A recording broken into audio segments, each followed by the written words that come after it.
प्यारे परीक्षार्थियों, आपका फिर से एक बार मैं वेलकम करता हूं हमारी आज की बीपीएससी टीआरई 4.0 साइंस की क्लास में, साइंस के मैराथन में, जहां पर हम जबरदस्त क्वेश्चन देखने वाले। और मैं आपको बताना चाहूंगा कि आज की क्लास आप सभी के लिए बहुत ही ज्यादा इंपॉर्टेंट रहने वाली है। मैं इसलिए बोल रहा हूं क्योंकि आज की क्लास उन सभी टॉपिक से मैं आज को क्वेश्चन लेकर आया हूं जिनके आपने डिमांड की थी, और ऐसे क्वेश्चन आज हम करने वाले जिनके ऊपर आने वाली बीपीएससी टीआरई 4.0 में 101% आपको एक ना एक क्वेश्चन देखने को मिलने वाला है। टॉपिक के नाम भी आपको बता देता हूं। हम आज लाइट को कवर करने वाले, animal kingdom, plant kingdom, animal tissue, plant tissue, और उसके साथ साथ और भी ह्यूमन फिजियोलॉजी और प्लांट फिजियोलॉजी भी आज क्वेश्चन करने वाला हूं। सभी लोग स्टार्टिंग से लेकर एंडिंग तक बने रहेंगे, हर क्वेश्चन का आंसर देने की कोशिश करेंगे। तो सभी को एक बार फिर से वेरी वेरी गुड आफ्टरनून बोलता हूं, और आज की क्लास बहुत ही बेहतर रहने वाली है। तो सबसे पहले मोटिवेशन के साथ, जैसे हर बार स्टार्ट करते हैं, क्योंकि मोटिवेशन हमारे जरूरी होता है। तो खुद की तलाश में निकल, तू खुद की तलाश में निकल, तू किस लिए हताश है, तू चल तेरे वजूद के लिए, समय को भी तेरी तराश है। और जो खुद को तराशना चाहता है, जो खुद को और बेहतर और अपना बेस्ट वर्जन बनाना चाहता है, वो टीचिंग प्रेशर के साथ जुड़ेगा और आज की पूरी क्लास करेगा। और एक बार सभी लोग सेशन को लाइक कर देंगे, और जो अंत तक बना रहने वाला है वो सभी लोग एक बार हाथ खड़ा कर देंगे। चलिए जी, शुरुआत करते हैं पहले जबरदस्त क्वेश्चन के साथ। जो मैं आपको टॉपिक बोला है उसी टॉपिक से आज क्वेश्चन हम देखने वाले हैं फास्ट। चलो जी, सभी लोग आंसर करेंगे, सभी लोग आंसर करेंगे। संडे के दिन जो सोएगा भाई साहब, उसकी तकदीर सो जाएगी, याद रखिएगा। क्योंकि यही वो दिन है जिस दिन आप जितना ज्यादा मेहनत करते हो, वो मेहनत आपको औरों से अलग बनाती है। ठीक है जी, सभी लोग इसका आंसर कर देंगे एक बार। Which of the following plant tissue is responsible for the transport of water and food.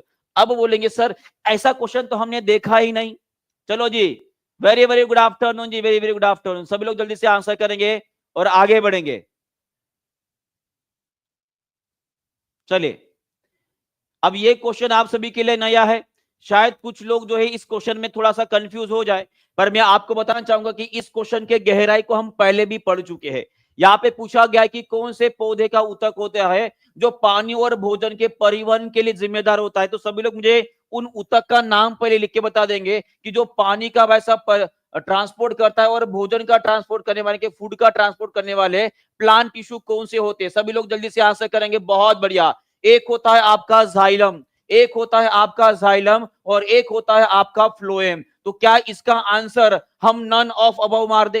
क्या इसका आंसर हम नन ऑफ अबव मार दे? तो इसका आंसर आप क्या रहेगा जी? ये रहेंगे, आपको याद रखना कि एक प्रकार के कॉम्प्लेक्स परमानेंट टिश्यू होते हैं, माने कि इनको हम बोलेंगे जटिल जटिल स्थायी ऊतक। क्या बोलेंगे इनको? जटिल स्थायी ऊतक के नाम से इनको पहचानते हैं। इस बात को आपको ध्यान में रखना है। डन है, बहुत बहुत बढ़िया। और उसी तरह से अगर मैं इनको क्लासिफाई करूं तो इनके क्लासिफिकेशन के बारे में हमने लास्ट टाइम भी आपको बताया था। अगर मैं परमानेंट टिश्यू की बात करता हूं, प्लांट टिश्यू को दो भागों में वर्गीकृत किया जाता है, परमानेंट टिश्यू और मेरिस्टेमेटिक टिश्यू। जो भाई साहब हमारे विभजोतक ऊतक होते हैं, इनको हम क्या बोलते हैं? इनको हम विभजोतक ऊतक बोलते हैं। ये विभजोतक ऊतक जो होते हैं, ये हमेशा प्लांट की ग्रोथ कराने का काम करेंगे। क्या करेंगे? ग्रोथ माने की वृद्धि कराने का काम करते हैं। और जो परमानेंट टिश्यू होते हैं, जो स्थायी ऊतक होते हैं, वो जनरली आपका फूड स्टोरेज का काम करेंगे। ये इनको प्लांट को सपोर्ट करने का काम करते हैं,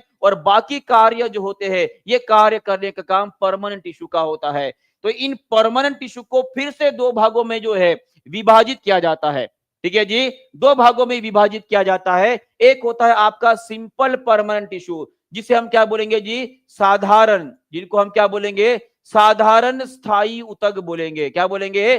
साधारण स्थायी ऊतक। और एक होते हैं आपके कॉम्प्लेक्स परमानेंट टिश्यू, माने कि जटिल स्थायी ऊतक। और इस जटिल स्थायी ऊतकों में हमारे जाइलम और फ्लोएम पाए जाते हैं। तो इसीलिए इस क्वेश्चन का आंसर क्या है आपका?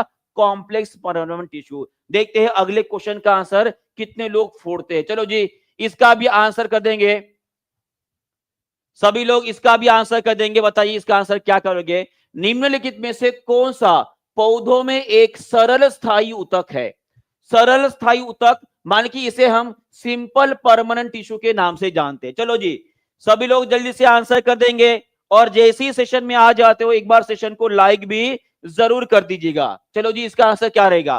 क्या वो कोलेन कायमा रहेगा, क्या वो फ्लोएम रहेगा, या आपका जाइलम रहेगा? अभी अभी हमने पढ़े, अगर आपको याद आ रहा है कि भाई साहब फ्लोएम और जाइलम ये साधारण सरल ऊतक थे क्या? जी नहीं, इनको हमने कॉम्प्लेक्स परमानेंट टिश्यू बोला था। कॉम्प्लेक्स माने कि एक प्रकार के जटिल ऊतक होते, इनको आपको याद रखना है। और ऑब्वियसली बचा सिर्फ यहाँ पे एक ही है। क्या बचा है? एक ही बचा है। तो आंसर क्या आएगा आपका? ऑप्शन नंबर ए, माने कि कोलेन कायमा। क्या है? कोलेन कायमा जो इसका सही उत्तर रहेगा। और सभी लोग मुझे कमेंट बॉक्स में लिख के बताएंगे कि ये कोलेन कायमा का प्लांट बॉडी के अंदर कौन सा कार्य होता है, इनका कौन सा फंक्शन होता है। पहली बात आपको ये ध्यान में रखना है कि अगर मैं पादप ऊतक को अगर मैं डिवाइड करता हूं तो यहाँ पे आपको नजर आ रहे होंगे, यहाँ पे आपको नजर आ रहे हैं 3 ऊतक। कौन कौन से जी? एक पेरेन कायमा, कोलेन कायमा एंड स्क्लेरेन कायमा, बराबर है। पेरेन कायमा की अगर मैं बात करता हूं, पेरेन कायमा का काम कौन सा होता है? इनके अंदर 2 ऊतक हमने देखे थे, एक थे आपके एरन कायमा और एक थे आपके क्लोरेन कायमा। अगर मैं पेरेन कायमा की बात करूंगा तो पेरेन कायमा कौन सा काम करता है? फूड स्टोरेज का काम करेगा, प्लांट को सपोर्ट करेगा। कोलेन कायमा ये मैकेनिकल सपोर्ट करता है। और स्क्लेरेन कायमा जो होता है भाई साहब, ये कठोर कवच बनाता है। एक बात याद रखेगा, ठीक है, एक बात याद रखेगा कि ये दोनों ऊतक जो है ये भाई साहब जीवित कोशिका इनके अंदर होती है। कौन सी होती है? ये जीवित होते हैं। और वही अगर स्क्लेरल कायमे की बात करूंगा कि भाई साहब ये मृत अवस्था में होते हैं। ये बहुत ही इंपॉर्टेंट पॉइंट है जिसके ऊपर बीपीएससी आपको घुमा सकता है, केवल एक शब्द डालकर आपको घुमा सकता है। याद रखेगा, पेरेन कायमा, कोलेन कायमा ये एक प्रकार की जीवित ऊतक होते हैं और स्क्लेरल कायमा जो है आपके मृत होते हैं। सभी लोगों को एक और क्वेश्चन में देना चाहूंगा कि स्क्लेरल कायमा जो एक कठोर मृत कोशिका से बनी होती है, कैसी होती है? ये कठोर मृत कोशिका से बनी होती है। इनके अंदर कौन सा केमिकल पाया जाता है? तो आपका आंसर रहेगा कि सर इनके अंदर लिग्निन नाम का केमिकल पाया जाता है। कौन सा जी? लिग्निन नाम का केमिकल जो है आपको यहां पर पाया जाता है। डन है? यहां तक क्लियर है? ये इंपॉर्टेंट बात है, सभी लोग ध्यान रखेंगे। चलो आगे बढ़ते हैं। और ये रहा आपका अगला सवाल। इस क्वेश्चन का भी आंसर सभी लोग एक बार कमेंट बॉक्स पे कर देंगे। चलो बताओ फास्ट। निम्नलिखित में से कौन मेरिस्टेमेटिक ऊतक की एक विशेषता है? यहां पे बोला गया है कि मेरिस्टेमेटिक ऊतक, जिसे हम क्या बोलेंगे? विभजोतक ऊतक बोलते हैं। इनको हम क्या बोलते हैं? विभजोतक ऊतक के नाम से इनको पहचानते हैं। उनका काम कौन सा है? मेरिस्टेमेटिक टिश्यू का काम कौन सा है? बहुत बढ़िया, सभी लोग जल्दी जल्दी आंसर करेंगे। और मैं आपको बताना चाहूंगा कि आज के सभी क्वेश्चन जो है आप सभी के बीपीएससी टीआरई 4.0 से रिलेटेड ही आपका जो है ये पूरा का पूरा सेशन रहने वाला है। ठीक है, तो अंत तक बने रहना है। जितना आप शेयर करना चाहते हो शेयर जरूर कीजिएगा, सेशन को लाइक भी जरूर कर लीजिएगा। तो मैंने अभी अभी बताया है कि मेरिस्टेमेटिक टिश्यू का एक फंक्शन होता है कि ये जीवित ऊतक होते हैं। कैसे होते हैं? ये जीवित ऊतक होते हैं। और इनका प्राइमरी फंक्शन जो होता है, इनका जो प्राइमरी फंक्शन होता है, ये प्राइमरी फंक्शन कौन सा रहेगा जी? प्राथमिक कार्य जो है कि भाई साहब वृद्धि कराना। क्या कराना? वृद्धि कराना, माने कि प्लांट की ग्रोथ कराना, ये इनका काम होता है। ये बात आपको ध्यान में रखना है। और अगर वृद्धि कराना है तो इसका मतलब क्या है जी? इनको क्या करना पड़ेगा? सेल को हमेशा डिवाइड करते रहना पड़ेगा। तो इसीलिए आपको याद रखना है कि इसका आंसर क्या रहेगा? Option number A. क्या रहेगा? Option number A. Cells are always in a dividing mode, माने कि इनके अंदर जो कोशिकाएं पाई जाती है वो हमेशा क्या करते रहेंगे? विभाजन करते रहेंगे और प्लांट बॉडी की ग्रोथ कराती रहेगी। यहां तक डन है? चलो आगे बढ़ते हैं। और यहां पर मैंने आपको बताया है कि मेरिस्टेमेटिक टिश्यू के माने कि विभजोतक ऊतक के 3 प्रकार हमें देखने हैं। एक है आपका अपाइकल, जो सबसे पार्श्व माने कि सबसे ऊपर पाया जाता है। इंटर कैलरी, माने कि 2 नोड के बीच में जो ये पाया जाता है। और लैटरल जो होता है भाई साहब, जिसे पार्श्व ऊतक बोलते हैं भाई साहब, वो यहां पर पाया जाता है। और आप सभी को याद रखना है कि ये सभी के सभी केवल ग्रोथ कराने का काम करता है। और यहाँ पे आपको याद रखना है कि अपाइकल और इंटर कैलरी जो होता है ये हमारी प्राइमरी ग्रोथ कराता है, प्राथमिक वृद्धि जिसे बोलूंगा। सर कोई प्राथमिक वृद्धि का मतलब क्या होता है? जिस तरह से आप सभी को बताया कि बच्चा एक बार जन्म लेने के बाद लगभग 21 उम्र तक वो ऐसे बढ़ता है। कैसे बढ़ता है? ऐसे बढ़ता है। और जैसी शादी हो जाए, 21 उम्र के बाद जैसी शादी हो जाती है, इंसान बढ़ना कम भाई साहब फूलना शुरू हो जाता है। क्या हो शुरू हो जाता है? फूलना शुरू हो जाता है, ये फूलना जो होता है भाई साहब, इसे मैं बोलूंगा सेकेंडरी ग्रोथ बोलूंगा। क्या बोलूंगा? Secondary growth. तो लैटरल मेरिस्टेम जो होता है किसी भी इसकी भाई साहब सेकेंडरी ग्रोथ कराता है। क्या कराता है? सेकेंडरी ग्रोथ कराता है, जिसे हम ट्रांसवर्स ग्रोथ के नाम से भी जानते हैं। कौन से नाम से जानते हैं? ट्रांसवर्स ग्रोथ के नाम से भी जानते हैं। इस बात को आपको ध्यान में रखना है। डन है जी, डन है। चलो बहुत बढ़िया। अगला सवाल, किसी के साथ ऐसा हुआ है आपका उसका जीता जागता जो एग्जाम्पल आपके सामने है, भाई साहब शादी के पहले बहुत दुबला पतला था, अब देखो भाई साहब बॉडी वॉडी, अब यहाँ पे जो है भाई साहब तोंद भी बाहर, अभी कैमरे में नहीं दिखाई देता है तो यहाँ पे आपको तोंद नजर आ जाती थी। ठीक है, चलो कोई नहीं, चलो इसका आंसर कर देंगे सभी लोग। इसका आंसर क्या रहेगा? फास्ट, चलिए जी जल्दी जल्दी आंसर कर देंगे इसका। शिखर मेरिस्टेम पौधों में किस प्रकार की वृद्धि के लिए उत्तरदायी होता है? वही अब मैंने बोला, अपाइकल मेरिस्टेम। क्या है? अपाइकल मेरिस्टेम कौन से प्रकार की वृद्धि कराता है? तो ये कराएगा आपका प्राइमरी ग्रोथ कराएगा। क्या कराएगा? प्राइमरी ग्रोथ कराएगा। डन है, बहुत बढ़िया, बहुत बहुत बढ़िया। और सेकेंडरी ग्रोथ कराने का काम कौन करता है? अभी अभी बताया भाई साहब, कौन सी टिश्यू थी? हमारी लैटरल मेरिस्टेम थी। कौन सी थी? लैटरल मेरिस्टेम जो होती है ये हमारी सेकेंडरी ग्रोथ कराएगा। डन है, चलो बहुत बढ़िया। अगला सवाल की तरफ बढ़ते हैं। अगला सवाल आपके सामने ये रहेगा, और मैं आपको बताना चाहूंगा कि आज का सेशन जो पूरा करेगा ना, उसका animal kingdom, biological classification, light, और उसी तरह से भाई साहब ये ऊतक जो एनिमल टिश्यू और प्लांट टिश्यू है, दोनों को भी हम आज बहुत अच्छे से रिवीजन करने वाले हैं। ठीक है जी, वालेकुम अस्सलाम जी। चलो सभी को स्वागत है फिर से एक बार।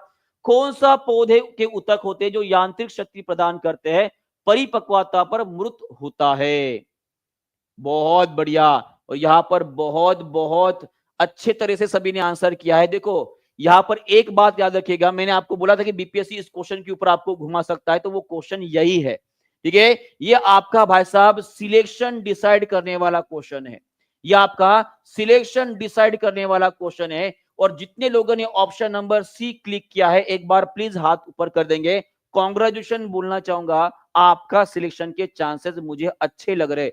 अगर आपने ईमानदारी से खुद होकर अगर इस क्वेश्चन का आंसर सी टिक किया है तो एक बार हाथ खड़ा कर देंगे। चलो जी, मैं इसलिए बोल रहा हूं कि मान लीजिए यहां पे एक शब्द अगर नहीं होता, अगर मान लीजिए ये शब्द अगर नहीं होता, डेड अगर ये शब्द नहीं होता, अगर डेड ये शब्द अगर नहीं होता, तो उस टाइम पे इस क्वेश्चन का आंसर कोई अलग ही होता। पता है, अगर यहाँ पे डेड शब्द अगर नहीं होता, तो ये डेड शब्द अगर यहाँ पे नहीं होता है, तो मैकेनिकल सपोर्ट देने का काम मुख्य तौर पर कौन करता है? हमारा कोलेन कायमा करता है। क्या करता है? कोलेन कायमा करता है। इस बात को आपको ध्यान में रखना है। मैंने अभी अभी बताया है कि ये होता है भाई साहब हमारे मृत कोशिका से बनी होती है, और ये दोनों भी कैसे होती है जी? ये जीवित कोशिकाएं होते हैं। ये बात जस्ट अभी मैंने बताई है। क्या सभी को क्वेश्चन पसंद आया है? अगर क्वेश्चन पसंद आया है तो एक बार जो है भाई साहब सेशन को लाइक कर देंगे बहुत जबरदस्त तरीके से। चलो अगले क्वेश्चन की तरफ बढ़ते हैं जी। अगला क्वेश्चन आपके सामने ये रहा, और ये भी क्वेश्चन जो है आपका सिलेक्शन डिसाइड करने वाला क्वेश्चन है। देखते हैं कितने लोग इस क्वेश्चन का आंसर जो है सही ढंग से पढ़कर इसका आंसर करेंगे। चलो बताओ, which meristematic tissue is located at the base of the internode और leaf bases in the monocots? एक बात याद रखिएगा, मोनोकॉट माने कि भाई साहब क्या होते जी? ऐसे पौधे जिनके अंदर एक ही बीज पत्र होते हैं, बराबर है, उनको एक बीज पत्री पौधे बोलते हैं, बराबर है।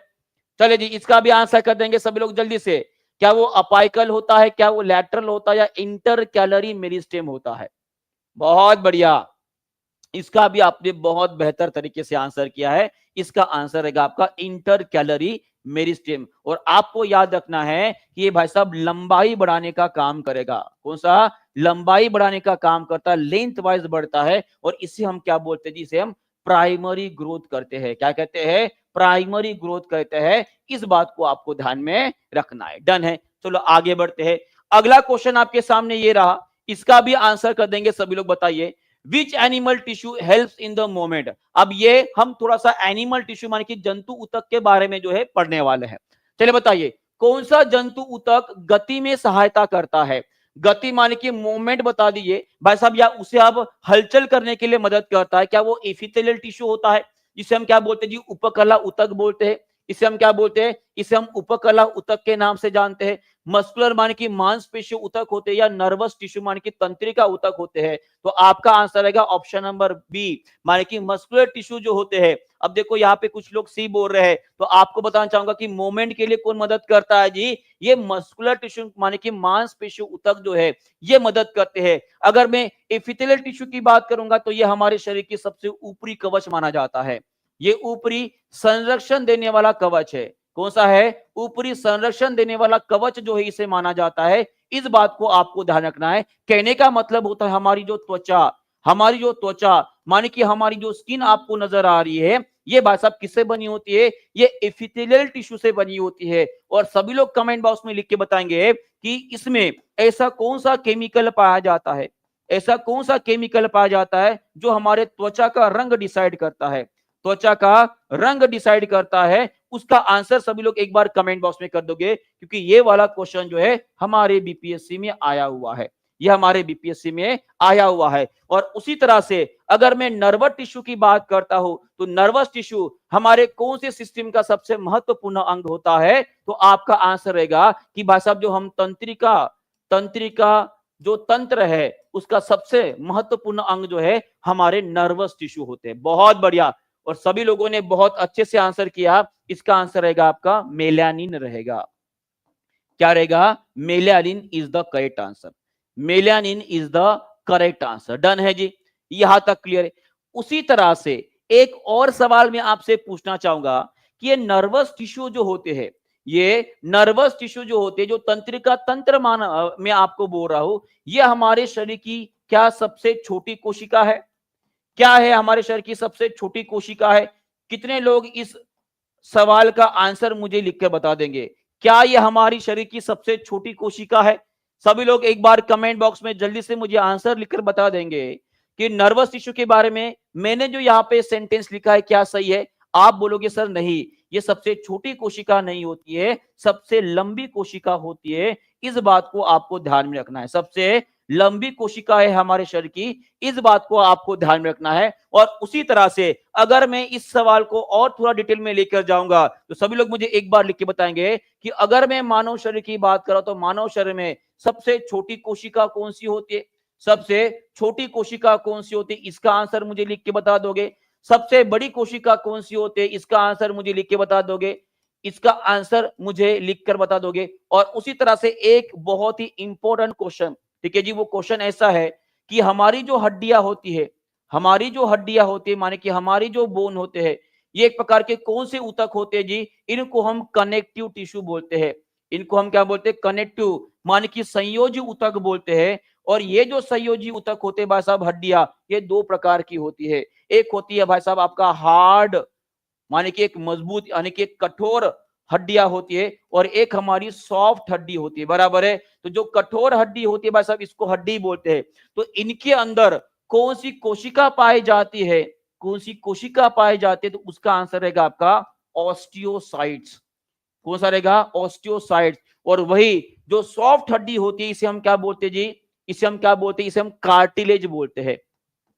इसे हम क्या बोलते हैं, इसे हम कार्टिलेज बोलते हैं। और इस कार्टिलेज के अंदर कौन सी सेल पाई जाती है, इसका आंसर आप मुझे कमेंट बॉक्स में करके बताओगे। अगर छोटी कोशिका की अगर मैं बात करता हूं, तो जो स्पर्म सेल होता है, जो स्पर्म सेल होता है माने कि जो शुक्राणु होते हैं सबसे छोटी, और जो ओवम माने कि जो एग होता है फीमेल के बॉडी के अंदर, वो सबसे बड़ी कोशिका होती है, बराबर है। और बहुत बढ़िया जी, यहाँ पे सबसे आंसर सभी के आ रहे हैं। अगर मैं कार्टिलेज की बात करूंगा तो उसकी कौन सी कोशिका से बनी होती है, ये बनी होती है कॉन्ड्रोसाइट से बनी होती है। किससे बनी होती है, कॉन्ड्रोसाइट से बनी होती है। इस बात को आपको ध्यान में रखना है। डन है, बहुत जबरदस्त। और ये चार प्रकार की टिश्यू जो है हमारे शरीर के अंदर पाई जाती है।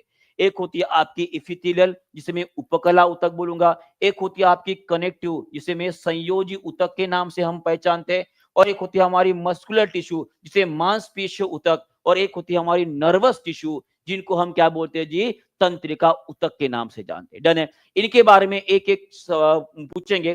पर अगर मैं मस्कुलर टिश्यू की बात करूं, अगर मैं मांसपेशी ऊतक की अगर मैं बात करता, तो मांसपेशी जो ऊतक होते हैं वो कितने जी, ये तीन प्रकार के सबसे इंपॉर्टेंट ऊतक है। सबसे पहले होते हैं हमारे स्मूथ मसल, जिसको हम चिकने मांसपेशियां बोलते हैं। क्या बोलते हैं? चिकनी मांसपेशियां ऊतक जिसे बोलेंगे। ये आपको कहां पर मिलेंगी पता है आपको? हमारी जो डाइजेस्टिव सिस्टम होती है, सभी लोग कमेंट बॉक्स में लिखते रहेंगे जी। हमारी जो डाइजेस्टिव सिस्टम होती है, वो डाइजेस्टिव सिस्टम की जो अंदरूनी परत होती है भाई साहब, वहां पे आपको ये स्मूथ मसल नजर आएंगे। क्या नजर आएंगे? स्मूथ मसल, माने कि चिकने मांसपेशियां आपको नजर आते हैं, बराबर है। और ये चिकनी मांसपेशियां, चलो एक क्वेश्चन में आपसे सभी से पूछता हूं, अगर मैंने खाना खाया तो निगलते समय हमारी जो आहार नाल है, जो फूड कैनल है, उसमें एक प्रकार का मोमेंट होता है। उस मोमेंट का नाम क्या है? चलो बताओ, जिसके वजह से खाना हमारे मुंह से हमारे पेट तक लेके जाया जाता है। चलो जी, सभी लोग एक बार कमेंट बॉक्स में बेहतर तरीके से अपने दिमाग की घोड़ी कैसे रहेगी, दिमाग का घोड़ा चलाएंगे और भाई साहब दौड़ाएंगे, जिसको दौड़ाना है वो दौड़ाएंगे, भाई साहब उसको हरभरा खिलाया करो। तो ऑब्वियस है आपका आंसर क्या आएगा? उसे हम क्या बोलते हैं? उनको हम पेरिस्टाल्टिक मूवमेंट बोलते हैं। इसे हम क्रमानुकुंचन की प्रक्रिया बोलते हैं। क्रमानुकुंचन की प्रक्रिया, इसे हम क्या बोलते हैं? पेरिस्टाल्टिक मूवमेंट बोलते हैं। क्या बोलते हैं? पेरिस्टाल्टिक मूवमेंट बोलते हैं। और ये वाला क्वेश्चन जो है हमारी बीपीएससी 3.0 में आया हुआ सवाल है। याद आ गया सभी को? उसी तरह से अगर मैं बात करता हूं कार्डियक मसल की, किसके? कार्डियक मसल की, तो ये आपको कहां पर मिलेंगे? ये हमारे हार्ट के अंदर पाए जाते हैं। और एक बहुत बेहतरीन सवाल जो आने वाले समय में आपको पूछा जा सकता है कि ये स्मूथ मसल और कार्डियक मसल, ये दोनों भी कौन से प्रकार की ऊतक होती है? एक प्रकार की आपके इनवॉलेंटरी मसल से। कैसे है? इनवॉलेंटरी मसल से। इसका मतलब क्या जी? जिनके ऊपर हमारा नियंत्रण नहीं होता, जिनके ऊपर हमारा नियंत्रण नहीं होता है, उनको हम क्या बोलते हैं? वो स्मूथ मसल और कार्डियक मसल होती है, बराबर है। माने कि इनके ऊपर हमारा कोई भी नियंत्रण नहीं। उसके बाद होता है हमारा स्केलेटल मसल, जो हमें भाई साहब हलचल करने में, मैं हाथ हिला रहा हूं, गर्दन हिला रहा हूं, मैं डांस कर रहा हूं, मैं भाई साहब कहूं ना प्यार वाला डांस कर रहा हूं, ये सभी डांस और भाई साहब हलचल और भाई साहब आप जो दौड़ सकते हो, उसके लिए रिस्पॉन्सिबल कौन सी मसल होती है? वो होती है हमारी स्केलेटल मसल होती है। और आपको याद रखना है कि एक प्रकार की वॉलेंटरी मसल्स होती है। वॉलेंटरी का मतलब क्या है? इनको हम कंट्रोल कर सकते हैं, इनको हम कंट्रोल कर सकते हैं। यहां तक डन है? ये तीनों मसल्स के बारे में इतने डिटेल में बताने का मेरा एक ही राज है, क्योंकि यहां पर अक्सर बच्चे कंफ्यूजन होते हैं कि सर मसल टिश्यू जो होते हैं ये वॉलेंटरी होते कि इनवॉलेंटरी होते हैं। तो आपका आंसर आना चाहिए कि दो टाइप के जो मसल होते हैं भाई साहब, स्मूथ और कार्डियक मसल, ये इनवॉलेंटरी होते हैं। और जो हमारे स्केलेटल मसल होते हैं भाई साहब, इनको हम कंट्रोल कर सकते हैं। डन है? डन है? एक बात मुझे बताइए, अगर ये इनवॉलेंटरी मसल है तो इनको कंट्रोल करने वाला हमारा ब्रेन का कौन सा हिस्सा रहेगा? इसका आंसर मैं नहीं बताऊंगा, सभी लोग कमेंट बॉक्स में एक बार छाप देंगे। चलो बताओ, जिनको जिनको इनके बारे में पता है, सभी लोग एक बार इसके बारे में छाप कर मुझे बता देंगे। चलो बताओ। अब देखिए जी, जुबिया जी, एक बात होती है ना कि अगर आप ऑनलाइन कोई भी इमेज सर्च करते तो वो ना हिंदी में नहीं मिल पाता है, ठीक है जी, तो इंग्लिश में ही लगा देता हूं। पर यहां पर सभी बातें जो मैंने हिंदी में आपको समझाने की पूरी कोशिश की है। बताइए। बहुत बढ़िया। और यहाँ पे बहुत बेहतरीन तरीके से सभी लोग आंसर कर रहे हैं। किसके द्वारा कंट्रोल की जाएगी भाई साहब? हमारा मेडुला ऑब्लंगेटा जो होता है, इसके द्वारा कंट्रोल की जाएगी। बहुत बहुत बेहतरीन है। चलो अगला क्वेश्चन पढ़ते हैं, इसका भी आंसर कर देंगे। जंतुओं में कौन सा ऊतक मांसपेशियों को हड्डियों से जोड़ता है? यह हमारे बीपीएससी 2.0 में आया हुआ सवाल है।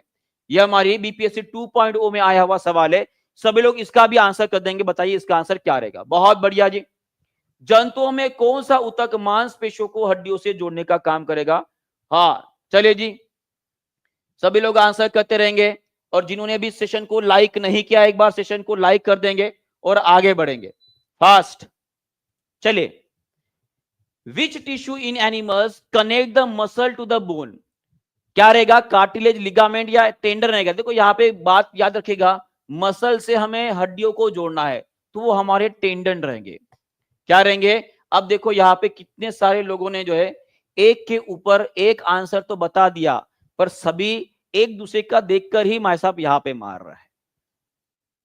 कितने सारे लोगों ने आंसर का जवाब गलत दे दिया। यहां पे मैंने फिर से बोला कि क्वेश्चन जब तक अच्छे से नहीं पढ़ोगे तब तक आपके आंसर ढंग तरीके से नहीं आने वाले हैं।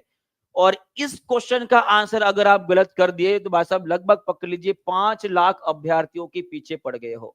5 लाख से भी ज्यादा अभ्यर्थियों के पीछे पड़ गए हो, क्योंकि ये क्वेश्चन शायद ही कोई जो है इसका आंसर गलत करेगा। जिसने गलत कर दिया उनको सभी को सावधानी की जरूरत है, उनको क्वेश्चन अच्छे से पढ़ने की जरूरत है। तो याद रखिएगा, जब कभी भी मसल को बोन से कनेक्ट करने की बात आ जाए तो वो टेंडन रहेंगे। पर अगर आपको पूछा जाता है कि मान लीजिए ये हमारी हड्डी है, ये हमारी दूसरी हड्डी है, तो इन हड्डियों को जोड़ने का काम जो बस अब एक प्रकार के सफेद कलर के जो तंतु करते हैं, इनको हम क्या बोलते हैं? लिगामेंट बोलते हैं। क्या बोलते हैं? लिगामेंट बोलते हैं। लिगामेंट का काम क्या जी? ये बोन से बोन को कनेक्ट करता है, हड्डी से हड्डी को बजाने का काम करता है। याद रहेगा? याद रहेगा। चले जी, बहुत बढ़िया, आगे बढ़ते हैं। और ये रहा आपका अगला सवाल। उसी तरह से जड़ और तने के सिरों पर कौन सा विभजोत्तक ऊतक पाया जाता है? चलो बताओ, थोड़ा सा ट्विस्ट यहाँ पे, सीधा एनिमल टिश्यू से प्लांट टिश्यू का क्वेश्चन बीच में घुसेड़ दिए। चलो बताओ, देखते कितने लोग जो इसका जो है सही ढंग से जवाब दे पाएंगे। जड़ और तने के सिरों पर देखो क्या बोला गया है, रूट्स एंड शूट जो होते हैं इसके टिप के ऊपर हमें कौन से मेरिस्टेमेटिक टिश्यू मिलते हैं? क्या वो इंटरकैलरी होता है, क्या वो अपाइकल होता है, या लैटरल होता है? तो आपका आंसर क्या आएगा? ऑप्शन नंबर बी आएगा। क्या आएगा? Option number B is the correct answer. तो याद रखिएगा कि अगर मैं किसी भी पौधों की अगर मैं बात करता हूं तो ये जो आपका जड़ है, तो जड़ के एकदम सिरे पर, और उसी तरह से ये अगर आपका पौधा नजर आ रहा है तो सबसे ऊपर की जो बस अब कली रहेगी, यहां पर आपको अपाइकल मेरिस्टेम मान की जिसे हम अपाइकल मेरिस्टेम मान की जिसे हम शीर्ष ऊतक के नाम से जानते बस अब वो मिलेगी। अगर दो नोड के बीच में अगर प्रेजेंट है तो बस अब वो इंटर कैलरी रहेगी। और लैटरल जो होता है भाई साहब, ये कैम्बियम जो होता है जो पौधों के अंदर पाया जाता है, जो इसकी भाई साहब मोटाई बढ़ाने का काम करता है, इसमें लैटरल मेरिस्टेम जो है आपको देखने को मिलेगी। डन है। चलो ये अगर आपको समझ में आ गया है, अगला सवाल आपके स्क्रीन के ऊपर ये रहा, इसका भी आंसर कर देंगे। बताइए, which tissue store the fat in animal? Important question, TRE 1 में पूछा गया सवाल, टीआरई 1 में पूछा गया सवाल। चलिए सभी लोग आंसर करेंगे। जंतुओं में कौन सा संयोजी ऊतक वसा संग्रहित करता है? जंतुओं में कौन सा ऊतक, कौन सा संयोजी ऊतक वो आपका वसा माने कि फैट को स्टोर करता है? तो आपका आंसर रहेगा एडिपोस टिश्यू। क्या रहेगा? Adipose tissue. क्या रहेगा? एडिपोस टिश्यू, जिसे हम वसा ऊतक के नाम से भी जानते हैं। और मैं आपको बताना चाहूंगा इसके बारे में थोड़ा डिटेल में जानते हैं। देखो, हमारे शरीर के अंदर बहुत सारा खाना है। मान लीजिए बरसात का मौसम है, आप बाजू से जा रहे हो, बहुत सारे भजिए खा रहे हैं, माने कि आपने बहुत सारा ग्लूकोज ले लिया, आपने बहुत सारा ग्लूकोज ले लिया, और ये ग्लूकोज जो होता है हमारे शरीर में दो हिस्सों में डिवाइड किया जाता है और उनको जो है वहां पे स्टोर किया जाता है। पहला जो होता है भाई साहब वो कौन सा होता है? ये फैट के रूप में स्टोर किया जाता है। और दूसरा जो होता है भाई साहब ये ग्लाइकोजन के रूप में स्टोर किया जाता है। अगर आपको पूछा जाए कि सर फैट के रूप में कहां पर स्टोर किया जाता है, तो इसका आंसर रहेगा आपका एडिपोस टिश्यू। क्या रहेगा? एडिपोस टिश्यू इनके अंदर स्टोर किया जाता है। और एडिपोस टिश्यू में कौन सी कोशिका अगर पाई जाती है, यह सवाल पूछा जाता है, कौन सी सेल अगर पाई जाती है, तो आपका आंसर क्या रहेगा? उसका आंसर रहेगा, इसे हम एडिपोसाइट्स के नाम से जानते हैं। उस कोशिका को क्या बोलेंगे? एडिपोसाइट के नाम से जानते हैं। और उसी तरह से अगर आपको पूछा जाता है कि ये ग्लाइकोजन के रूप में हमारे शरीर में अतिरिक्त ग्लूकोज का भंडारण कौन से रूप में किया जाता है, तो भाई साहब ये दो जगह पर भेजे जाएंगे। पहला भेजे जाएगा आपका लीवर के अंदर। किसके अंदर? लीवर के अंदर। और दूसरा जो हमारी मसल सेल होती है, जो हमारी मसल सेल होते हैं, यहां पर भी हम ग्लाइकोजन के रूप में जो है उसे स्टोर करने का काम करता है। और यहाँ पे कौन सा हार्मोन एक्शन में आता है? चलो सभी लोग उस हार्मोन का नाम मुझे लिख के बता देंगे कि जिसके वजह से भाई साहब ये ग्लाइकोजन का भंडारण हमारे लीवर में और मसल सेल में होता है। सभी लोग आंसर करेंगे जी, जल्दी जल्दी बताइए इसका आंसर क्या रहेगा? तो आपका आंसर रहेगा वो होता है हमारा इंसुलिन होता है। कौन होता है? इंसुलिन होता है। इसे आपको याद रखना है। डन है? डन है। और उसी तरह से मुझे सभी लोग एक बार कमेंट बॉक्स में लिख के बताएंगे कि प्लांट्स के अंदर जो अतिरिक्त ग्लूकोज होता है, इस ग्लूकोज का भंडारण कहां पर किया जाता है, कौन से रूप में किया जाता है? मैं अगर फंगी की बात करता हूं, मान कि अगर मैं कवक की बात करता हूं तो इन कवक के अंदर जो अतिरिक्त ग्लूकोज होता है, इस ग्लूकोज का भंडारण कौन से रूप में किया जाता है? सभी लोग एक बार कमेंट बॉक्स में इनका आंसर मुझे लिख के बता देंगे। अगर प्लांट्स की बात कर रहा हूं तो प्लांट्स के अंदर जो अतिरिक्त ग्लूकोज होता है, ये कौन से रूप में स्टोर किया जाता है? ये स्टार्च के रूप में, जिसे मैं मंड बोलता हूं, मंड के रूप में स्टोर किया जाता है। और जिनको जिनको पता है कि स्टार्च के लिए भाई साहब कौन सी एक टेस्ट है, उसमें कौन सा केमिकल इस्तेमाल किया जाता है, इसका आंसर आप मुझे लिख के बता दोगे। अगर मैं फंगी के अंदर ग्लूकोज की बात करूंगा तो वो भी कौन से रूप में स्टोर किया जाता है? ये हमारे ग्लाइकोजन के रूप में स्टोर किया जाता है। किसके रूप में? ग्लाइकोजन के रूप में स्टोर किया जाता है। इस बात को आपको ध्यान में रखना है। और स्टार्च के लिए कौन से टेस्ट का इस्तेमाल किया जाता है? चलो बताओ, सभी लोग आंसर करेंगे जल्दी से। तो इसके लिए हम किसका इस्तेमाल करते हैं जी? हम आयोडीन का इस्तेमाल करते हैं। किसका? आयोडीन का इस्तेमाल करते हैं। डन है। चलो जी, बहुत बढ़िया। अगला सवाल आपकी स्क्रीन के ऊपर ये रहा, इसका भी आंसर कर देंगे। चलो जी, मैथ्स का क्लास जल्दी आपका शुरू होने वाला है। पवन सर पधार चुके हैं और उनके क्लासेस अभी रेगुलर भी होने वाले हैं। चलो बताओ। बहुत बढ़िया जी, सभी लोग इसका आंसर करेंगे कि कौन सा संयोजी ऊतक हड्डियों को हड्डियों से जोड़ता है? Which connective tissue join the bone to bone? कौन सा संयोजी ऊतक हड्डियों से हड्डियों को जोड़ता है? अब इसका सवाल जो है कोई गलत नहीं करेगा, गलत करोगे तो बस आप डंडे से मारेंगे। तो इसका आंसर क्या रहेगा? ये रहेगा आपका लिगामेंट रहेगा। क्या रहेगा? Ligament is the correct answer. क्या सभी ने सही उत्तर कर दिया है? बहुत बढ़िया। अभी भी कुछ लोगों ने ए मारा है, उसको चलो आगे बढ़ते हैं। चलो अगला क्वेश्चन आपके सामने ये रहा, इसका भी आंसर सभी लोग कर देंगे। बताइए, इसका आंसर कर देंगे सभी लोग। जंतुओं में कौन सा ऊतक शरीर की प्रक्रिया को नियंत्रित और समन्वित करने का काम करता है? चलो, which tissue control and coordinate the body function in animals? Animals के अंदर कोऑर्डिनेशन और कंट्रोल का काम करने वाली कौन सी ऊतक होती है? तो बस अब आपका आंसर रहेगा वो नर्वस टिश्यू रहेगा। कंट्रोल करने का और कोऑर्डिनेट करने का काम कौन करेंगे? नर्वस टिश्यू करेंगे। कौन करेंगे? नर्वस टिश्यू रहेंगे। ये आपको ध्यान में रखना है। डन है? क्लियर है? एकदम सिंपल क्वेश्चन था। चलो आगे बढ़ते हैं। और उसी तरह से आप सभी को जो है पेरेंट्स डे की बहुत बहुत शुभकामनाएं। पेरेंट्स डे माने कि एक ऐसे इंसान जो शायद भगवान से भी पहले उनको हम पूछते हैं, वो है आपके माता पिता। वो कौन है? आपके माता पिता। और इसी माता पिता के लिए आज कम से कम जो है उनसे उनसे उनसे गले से एक झप्पी लगा देंगे सभी लोग। ठीक है जी। अब देखिए क्या होता है ना कि हम काम में इतने व्यस्त हो जाते हैं कि उन सबसे महत्वपूर्ण इंसान को ही भूल जाते हैं जिन्होंने अपने त्याग से, अपने खून से आपको सींचा हुआ होता है। तो एक बात याद रखिएगा, दुनिया में शायद आप बड़े बन जाओ, पर बड़े बनने के बाद इन दो इंसान को कभी नहीं भूलना है, जिन्होंने आपको चलना सिखाया है, जिन्होंने आपको बढ़ना सिखाया है, जिन्होंने अपना खून पसीना एक कर कर आपको सींचा है। और इनके लिए ही और इन्हीं के स्पेशल के डेज के ऊपर जो है आपको 70% का ऑफर टीचिंग परीक्षा की ओर से। आप जुड़ना चाहते हो तो जरूर जुड़ सकते हो, जहां आपका पीडीएस 70, ठीक है जी, पेरेंट डे स्पेशल जो कूपन कोड है वो 70 लगाकर आप जो है इसका फायदा ले सकते हो। तो आज के दिन के लिए जो है आपके लिए पूरा ऑफर रहेगा। और साथ में पेरेंट के लिए एक बेहतरीन शायरी आपके लिए बताना चाहूंगा। माता पिता कभी थकते नहीं है, माता पिता कभी थकते नहीं, बस बच्चों की मेहनत देख उनकी थकावट मिट जाती है। तुम्हारी सफलता उनका सबसे बड़ा इनाम रहेगा। ये बात को आपको साबित करके दिखाना है। और जो जो अपने माता पिता से सच में सच्चे दिल से प्यार करता है, वो एक बार लिख देगा, जी हाँ, कि मैं शिक्षक बनकर ही उनको इनाम दूंगा। क्योंकि जब तक आप वही सपना लगाए बैठे, याद रखेगा, माता पिता का कोई अपना सपना नहीं होता है। याद रखेगा, उनका अपना सपना कभी नहीं होता है। उनका सपना वही होता है जो उनके बच्चों का सपना होता है।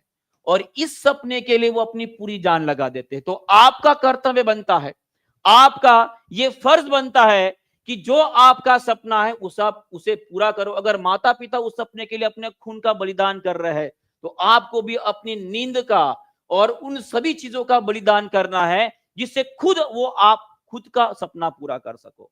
और वो जो करना चाहता है वो जरूर जो है मेहनत करेगा, आगे बढ़ेगा, बहुत अच्छे से आगे जाएगा। डन है? बहुत बढ़िया जी। और सेशन खत्म होने के बाद सेशन के अंदर जो है I love you mummy papa जरूर लिख देंगे। ठीक है जी, कोई अब्बू लिख देगा, कोई अम्मी लिख देगा, जो भी अपने नाम से अपने पापा को देखना चाहता है तो कमेंट बॉक्स में उनका नाम भी आप जरूर लिख दीजिएगा, वो मैं अगले सेशन में जरूर दिखाऊंगा। ठीक है, चलो, और उसी के साथ एक जो है रिवीजन हम करने वाले लाइट के ऊपर। हम सभी को पता है कि लाइट ये चैप्टर जो हमारे लिए बहुत ही ज्यादा इंपॉर्टेंट है, तो इसके लिए जो है एक छोटा सा रिवीजन लेते हैं। चलो बताओ, चलो जी सभी लोग इसका भी आंसर कर देंगे। निम्नलिखित में से कौन प्रकाश का एक गुण है? कौन एक प्रकाश का गुण है? विच of the following is a property of light? It travels in a straight line, it does not require any medium, it can be reflected and refracted. चलो बताओ, सभी लोग आंसर करेंगे और कोई भी गलत नहीं करेगा, कोई भी गलत नहीं करेगा। बिल्कुल जी, लव यू मम्मी एंड पापा, बहुत बढ़िया जी। मां ये शब्द बहुत प्यारा लगता है ना, अम्मी कितना बढ़िया प्यारा लगता है, अब्बू। चलो इसका आंसर कर देंगे, तो इसका आंसर क्या आएगा जी? इसका आंसर आएगा ऑप्शन नंबर डी। सभी के सभी जो कथन दिए सभी के सभी बिल्कुल सही है। चलो अगला सवाल आपके सामने, क्वेश्चन नंबर 2 आपके सामने। बताइए प्रकाश की गति क्या होती है?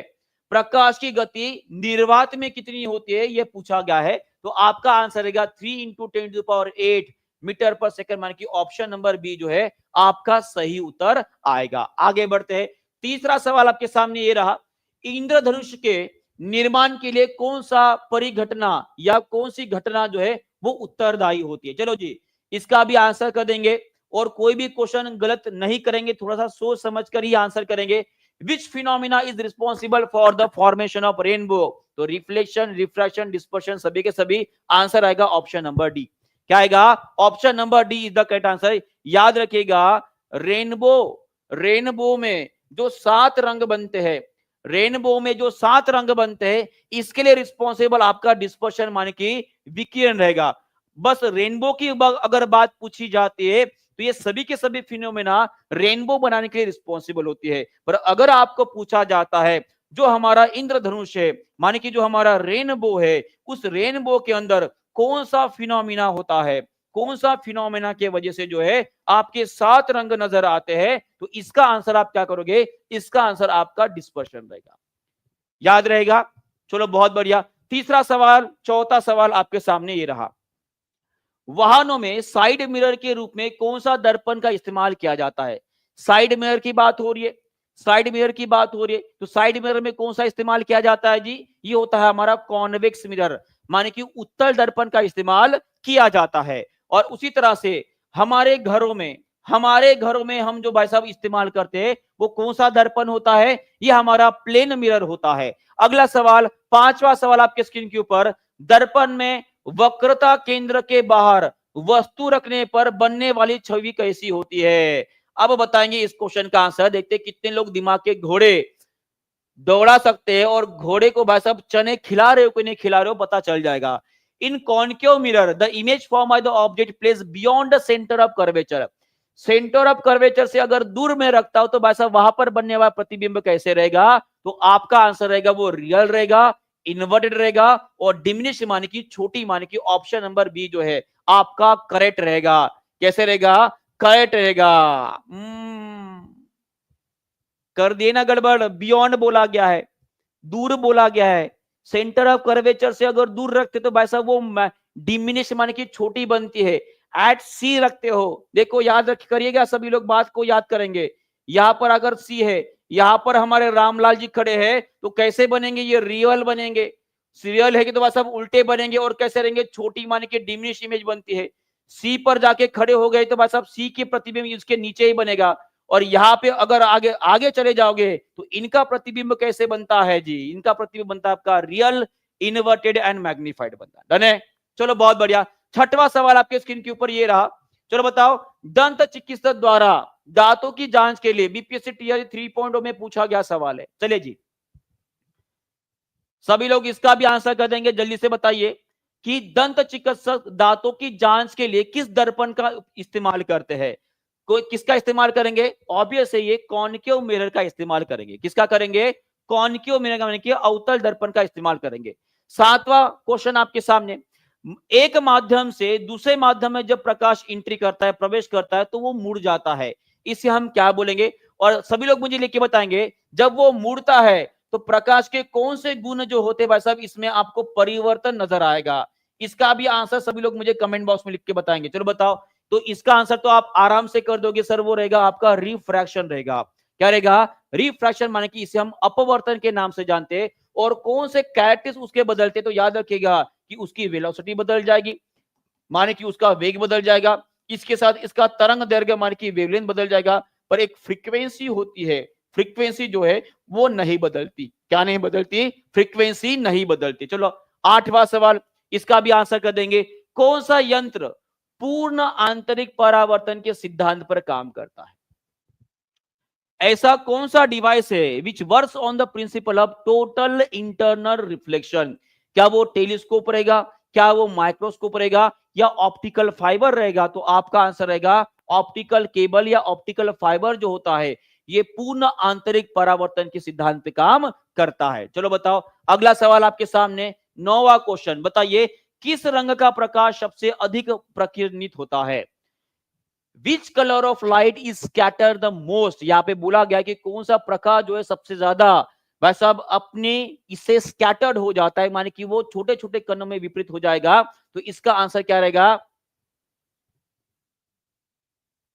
क्या बात है, सभी लोगों ने बिल्कुल सही उत्तर किया है। याद रखेगा, VIBGYOR, इसमें से अगर सबसे ज्यादा विकर्णित होने वाला, प्रकर्णित होने वाला, मैं कि स्कैटर्ड होने वाला लाइट रहेगा, वो रहेगा आपका वॉयलेट, ये सबसे ज्यादा। और सबसे कम कौन सा होगा? आपका रेड होगा। पर यहाँ पे अगर 3 क्वेश्चन आपको दिए, 3 ऑप्शन दिए हैं, तो इंडिगो नहीं दिया है, तो आपको दिया है ब्लू। तो इसके हिसाब से आपका आंसर रहेगा ऑप्शन नंबर सी, माने कि ब्लू। पर अगर मान लीजिए आपके ऑप्शन में ये तीनों भी अगर दिए हैं, तो उस टाइम पे आपका आंसर क्या रहेगा? आपका वॉलेट रहेगा।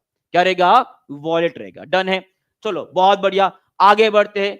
10वें नंबर का सवाल, बताइए, आकाश नीला क्यों दिखाई देता है? Why does the sky appears blue? तो आपका आंसर रहेगा due to the scattering of light. और कौन सा लाइट सबसे ज्यादा स्कैटर्ड होता है? ये होता है हमारा ब्लू लाइट, जो है सबसे ज्यादा स्कैटर्ड होता है। और इसी के वजह से हमारा प्रकाश के आसमान कैसे दिखाई देगा? नीला दिखाई देता। चलो 11वें नंबर का सवाल, एक दर्पण द्वारा निर्मित वास्तविक छवि हमेशा कैसी होती है? अब ये सवाल तो बिल्कुल ठप्पे वाला सवाल है भाई साहब। ये तो हमने हमेशा पढ़ा है कि कोई भी मिरर, कोई भी आपका लेंस क्यों ना रहे, अगर वहां पे आपका रियल इमेज बन रहा है, तो हमेशा वो कैसे रहेगा? ये हमेशा आपका इन्वर्टेड रहेगा। कैसे रहेगा? इन्वर्टेड। और उसी तरह से अगर आपका आभासी प्रतिबिंब बनता है, कैसे बनता है? आभासी, माने कि अगर आपका वर्चुअल इमेज अगर बनता है, तो ये वर्चुअल इमेज कैसे होता है? यही ऑप्शन आपके सामने है। इसका भी आंसर सभी लोग अपने कमेंट बॉक्स में भाई साहब जड़ देंगे। चलो बताओ, इसका आंसर आप क्या करोगे? अगर आपको आभासी, माने कि वर्चुअल इमेज के बारे में अगर पूछा जाता है, तो ये कैसे रहेगा जी? ये हमेशा आपका इरेक्ट, माने कि सीधा रहेगा। इरेक्ट माने कि कैसे रहेगा? सीधा रहेगा। डन है। चलो 12वें नंबर का सवाल, कौन सा सतह प्रकाश को सबसे अच्छे परावर्तित करेगा? रफ सरफेस, पॉलिश सरफेस, या ब्लैक सरफेस? तो इसका आंसर सीधा सीधा आपका रहेगा कि जो पॉलिश सरफेस होती है, ये हमारे प्रकाश को सबसे अच्छे परावर्तित करता है। 13 नंबर का सवाल, चलो बताओ, निम्नलिखित में से कौन सा परिघटना, कौन सी परिघटना यह सिद्ध करती है कि प्रकाश सीधी रेखा में चलते? चलो बताओ जी। अब देखते हैं कितने लोग इसका आंसर कर पाते हैं कि ऐसा कौन सा फिनोमिना है जिससे हमें ये प्रतीत होता है, हमें ये पता चलता है कि भाई साहब प्रकाश, माने कि लाइट हमेशा सीधी रेखा में चलता है, माने कि उसे हम क्या बोलते हैं? प्रकाश रेक्टिलिनियर प्रोपागेशन करेगा।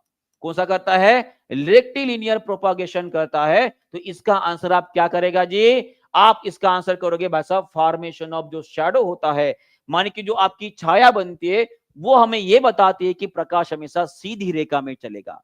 किस चलेगा? सीधी रेखा में चलेगा। अगला क्वेश्चन आपके सामने, 14वां सवाल, बताइए, यदि आपतन कोण, माने कि जो एंगल ऑफ इंसिडेंट है, वो परावर्तन कोण के अगर बराबर है, तो इसमें कौन से नियम का पालन करते हैं? तो भाई साहब इसका तो एकदम सिंपल रहेगा। इसका आंसर रहेगा आपका लॉ ऑफ रिफ्लेक्शन। क्या रहेगा?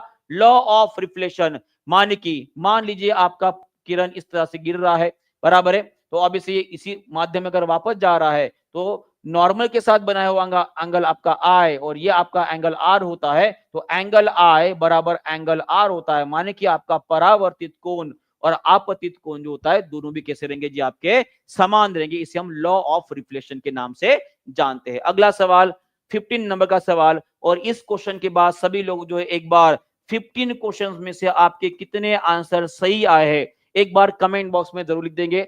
और मैं शिवा मैम से रिक्वेस्ट भी करूंगा, तो जिन बच्चों को अच्छे मार्क्स मिले हैं उन सभी के नाम जो है एक बार हमारे स्क्रीन के ऊपर भी जरूर दिखा दीजिएगा। चलो बताओ, भट्टियों में किस प्रकार का दर्पण का इस्तेमाल किया जाता है? ये होता है हमारा option number C, concave mirror का इस्तेमाल होता है। और सभी लोग एक बार बताएंगे कि 15 आउट ऑफ कितने मार्क्स मिले हैं? 15 आउट ऑफ कितने मार्क्स मिले? बहुत बढ़िया, धीरज जी, शिक्षा जी, बहुत बेहतरीन परफॉर्मेंस। अर्पणा जी 14 मार्क्स, क्या बात है। और बताइए, शिक्षा जी को 15 आउट ऑफ 15 मिले हैं। और उसके बाद मोहम्मद जी है, चलो बताओ जल्दी जल्दी, क्या बात है। मोहम्मद वसीम जी है, पूनम जी है, रानी जी है, राहुल, क्या बात है, बहुत बढ़िया जी। अली मुर्तजा जी है, बहुत बढ़िया जी, बेहतरीन प्रदर्शन। और इसी तरह से अगर आप प्रदर्शन करोगे तो आने वाले समय में आपका बीपीएससी टीआरई 4 पॉइंट में टीचर के पोस्ट पे आराम से आपका सिलेक्शन होने वाला है। तो चलिए चलते हमारे सेकंड फेज में और थोड़े से क्वेश्चन और पढ़ते हैं। कुछ क्वेश्चन फिजिक्स से भी हमने पढ़ने हैं। चलो इस क्वेश्चन का आंसर कर देंगे। ये टीआरई 2 में पूछा गया सवाल है। ये टीआरई 2 में पूछा गया सवाल है, जो बात साहब 6 to 8 में आया है। किसमें आया है? 6 to 8 में आया था। चलो बताओ, इस क्वेश्चन का आंसर करेंगे सभी लोग। निम्नलिखित में से कौन सा ठोस माने कि जो सॉलिड्स होते हैं उनकी एक विशेषता नहीं है? क्या बोला गया है? विशेषता नहीं है। देखो क्वेश्चन को घुमाकर बस सब आखिरी में नहीं डाल दिए। चलो बताओ, मॉलिक्यूल्स क्लोजली पैक होते हैं जी, बिल्कुल जी। एबिलिटी टू फ्लो जी, नहीं, फ्लो नहीं हो सकते। डेफिनाइट शेप होता है, बिल्कुल सही बात है। आंसर क्या आएगा आपका? ऑप्शन नंबर डी आएगा, ऑप्शन नंबर डी। अब यहाँ पे बी और सी मार रहे हो भाई साहब, गधो। यहाँ पे आंसर आपका ऑप्शन नंबर डी नहीं आएगा। सॉलिड जो, माफ कीजिएगा, मैं ही गधा बन गया भाई, माफ कीजिएगा गधे को, ठीक है। तो यहाँ पे नहीं बोला गया है, तो option number B is the correct answer. I am very very sorry, मैं ही गधा बन गया। चलो कोई बात नहीं है, कोई बात नहीं, बच्चों के लिए गधा बनना भी सही रहेगा। तो आपका आंसर क्या आएगा यहाँ पे? Ability to flow easily. यह आपका नहीं वाला आंसर रहेगा। क्या रहेगा? नहीं वाला आंसर रहेगा। डन है? चलो जी, बिल्कुल जी, सही बात। चलो, अगर मैं सॉलिड, लिक्विड और गैस की बात करता हूं तो भाई साहब किसकी डेंसिटी सर्वाधिक रहेगी? अगर मैं डेंसिटी की बात करता हूं तो सबकी किसकी डेंसिटी सर्वाधिक रहेगी? तो आपका आंसर रहेगा कि जो ठोस पदार्थ होते हैं सर, इनकी डेंसिटी सर्वाधिक होती है। मैं अगर आपको पूछूं कि जो हमारा साउंड होता है, इसकी गति जो है, इसका जो स्पीड है, ये सर्वाधिक माने कि मैक्सिमम कहां पर होता है? तो इसका भी आंसर क्या रहेगा? इसका भी आंसर आपका ठोस पदार्थ माने कि सॉलिड आएगा। अगर मैं आपको पूछता हूं कि लाइट की गति सर्वाधिक कहां पर रहेगी, सॉलिड, लिक्विड या गैस में? तो इसका आंसर आप मुझे यहां पे करके बता दोगे। चलो बताओ, सभी लोग यहां पर बता देंगे कि अगर मैं लाइट की गति की बात करता हूं तो लाइट की गति सर्वाधिक कौन से माध्यम में होती है? वैक्यूम ये कोई माध्यम नहीं है, वैक्यूम कोई ये माध्यम नहीं है, ये निर्वात है, उसमें कोई भी माध्यम प्रेजेंट नहीं होता है। सॉलिड, लिक्विड, गैस किसमें रहेगी? तो आपका आंसर रहेगा कि सर ये गैस में माने कि वायु में इसकी गति सर्वाधिक होती है। चलो अगला सवाल आपके सामने, इसका भी आंसर सभी लोग कमेंट बॉक्स में कर देंगे।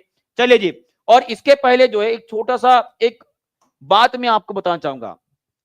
अगर मैं जल की बात करूं तो जल के हमने 3 रूप देखे हैं, एक सॉलिड वाला, एक लिक्विड वाला और गैस वाला। मान लीजिए मेरे पास बर्फ है, मेरे पास क्या है? बर्फ है। एक बात मुझे बताइए, बर्फ से जब पानी माने की जल बनता है तो वो उसके भाई साहब वो टेम्परेचर कितना होता है? सभी लोग मुझे एक बार कमेंट बॉक्स में लिख के बताएंगे। देखते हैं कितने लोग जो इसका सही उत्तर कर पाते। मैंने आप सभी से यह सवाल पूछा है कि बर्फ का जब पानी में रूपांतर हो रहा है तो भाई साहब वो कौन से तापमान पर होगा? और उसी तरह से पानी का जब भाई साहब बाष्प में परिवर्तन हम करते हैं, माने कि इसका जो वेपर्स बनते हैं, इसके जो वेपर्स बनते हैं, वहां पे टेम्परेचर कितना होता है? सभी लोग उन 2 टेम्परेचर को यहां पर मुझे लिखकर बता देंगे। तो सबसे पहले जो है यहाँ पे 0 डिग्री सेल्सियस, कोई 4 बोल रहा है, तो मैं आपको बताना चाहूंगा कि भाई साहब कांस्टेंट टेम्परेचर पे होता है, वो आपका 0 डिग्री सेल्सियस होता है। क्या होता है? 0 डिग्री सेल्सियस पे पानी से बर्फ बनता है और बर्फ से पानी बनता है। इस बात को आपको ध्यान में रखना है। अगर मैं पानी को वाष्प में परिवर्तित करने की बात करता हूं तो वो तापमान कितना रहेगा? ये रहेगा आपका 100 डिग्री सेल्सियस रहेगा। क्या रहेगा? 100 डिग्री सेल्सियस रहेगा। और उसके साथ में अगर आपको पूछता हूं कि जो जल का जो घनत्व होता है, घनत्व मान के जिसे मैं डेंसिटी बोलता हूं, ये डेंसिटी मैक्सिमम कौन से टेम्परेचर पे होती है? मैक्सिमम कौन से टेम्परेचर पे होती है? उसका आंसर आपका रहेगा। और उसी तरह से इस जल का जो भाई साहब आयतन होता है, जो आयतन जिसे मैं वॉल्यूम बोलूंगा, उस वॉल्यूम सबसे कम कौन से तापमान पर होता है? अगर ये पूछा जाता है तो दोनों का भी आंसर क्या रहना चाहिए उस टाइम पे? 4 डिग्री सेल्सियस। और यहां पे भी क्या रहेगा आपका? 4 डिग्री सेल्सियस रहेगा। डन है?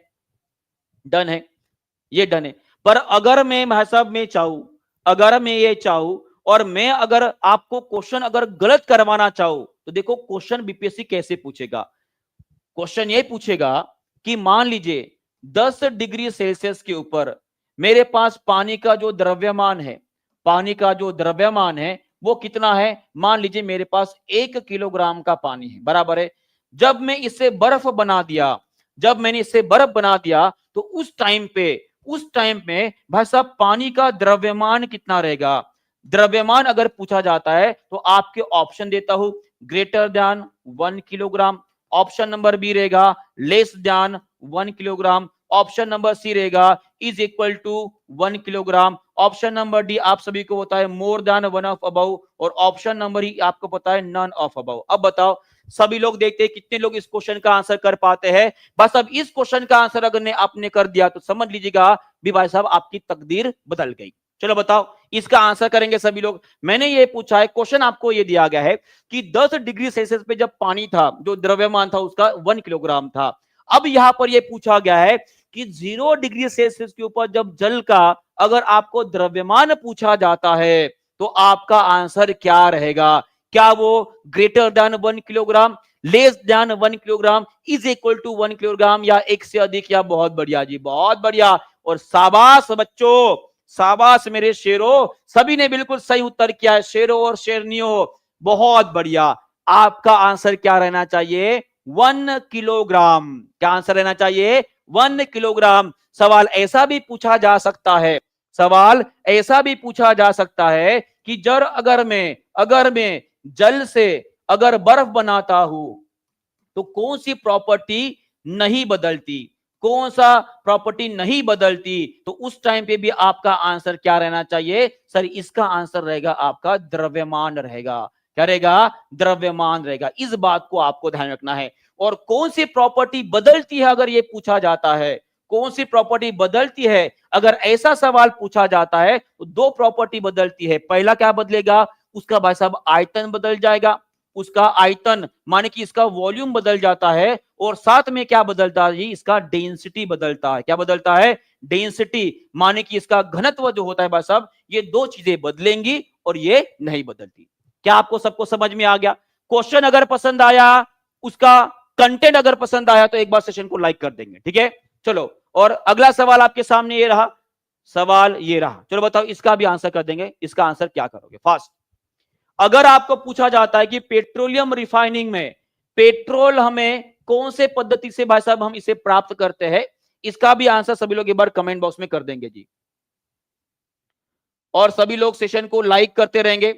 और कितने लाइक हुए हैं? चलो, बेहतरीन तरीके से सभी लोग जो है सेशन में एंट्री कर रहे हैं, लाइक कर रहे हैं। तो आशा करते हैं कि आज हम अपना टारगेट जो है पूरा कर पाएंगे 2000 का। ठीक है जी, 1000 लाइक हो गया, आपका बहुत बहुत धन्यवाद। अब अगला टारगेट जो है हमारा 2000 का रहेगा। सब लोग उसके लिए ट्राई करेंगे और जहां पे भी सेशन को शेयर कर सकते हो एक बार शेयर जरूर मार देंगे, ठीक है? चलिए, इस क्वेश्चन का आंसर क्या रहेगा जी? पेट्रोलियम शोधन में पेट्रोलियम किस विधि द्वारा प्राप्त किया जाता है? तो आंसर रहेगा इसका फ्रैक्शनल डिस्टिलेशन। क्या रहेगा? फ्रैक्शनल डिस्टिलेशन आपका सही उत्तर रहेगा।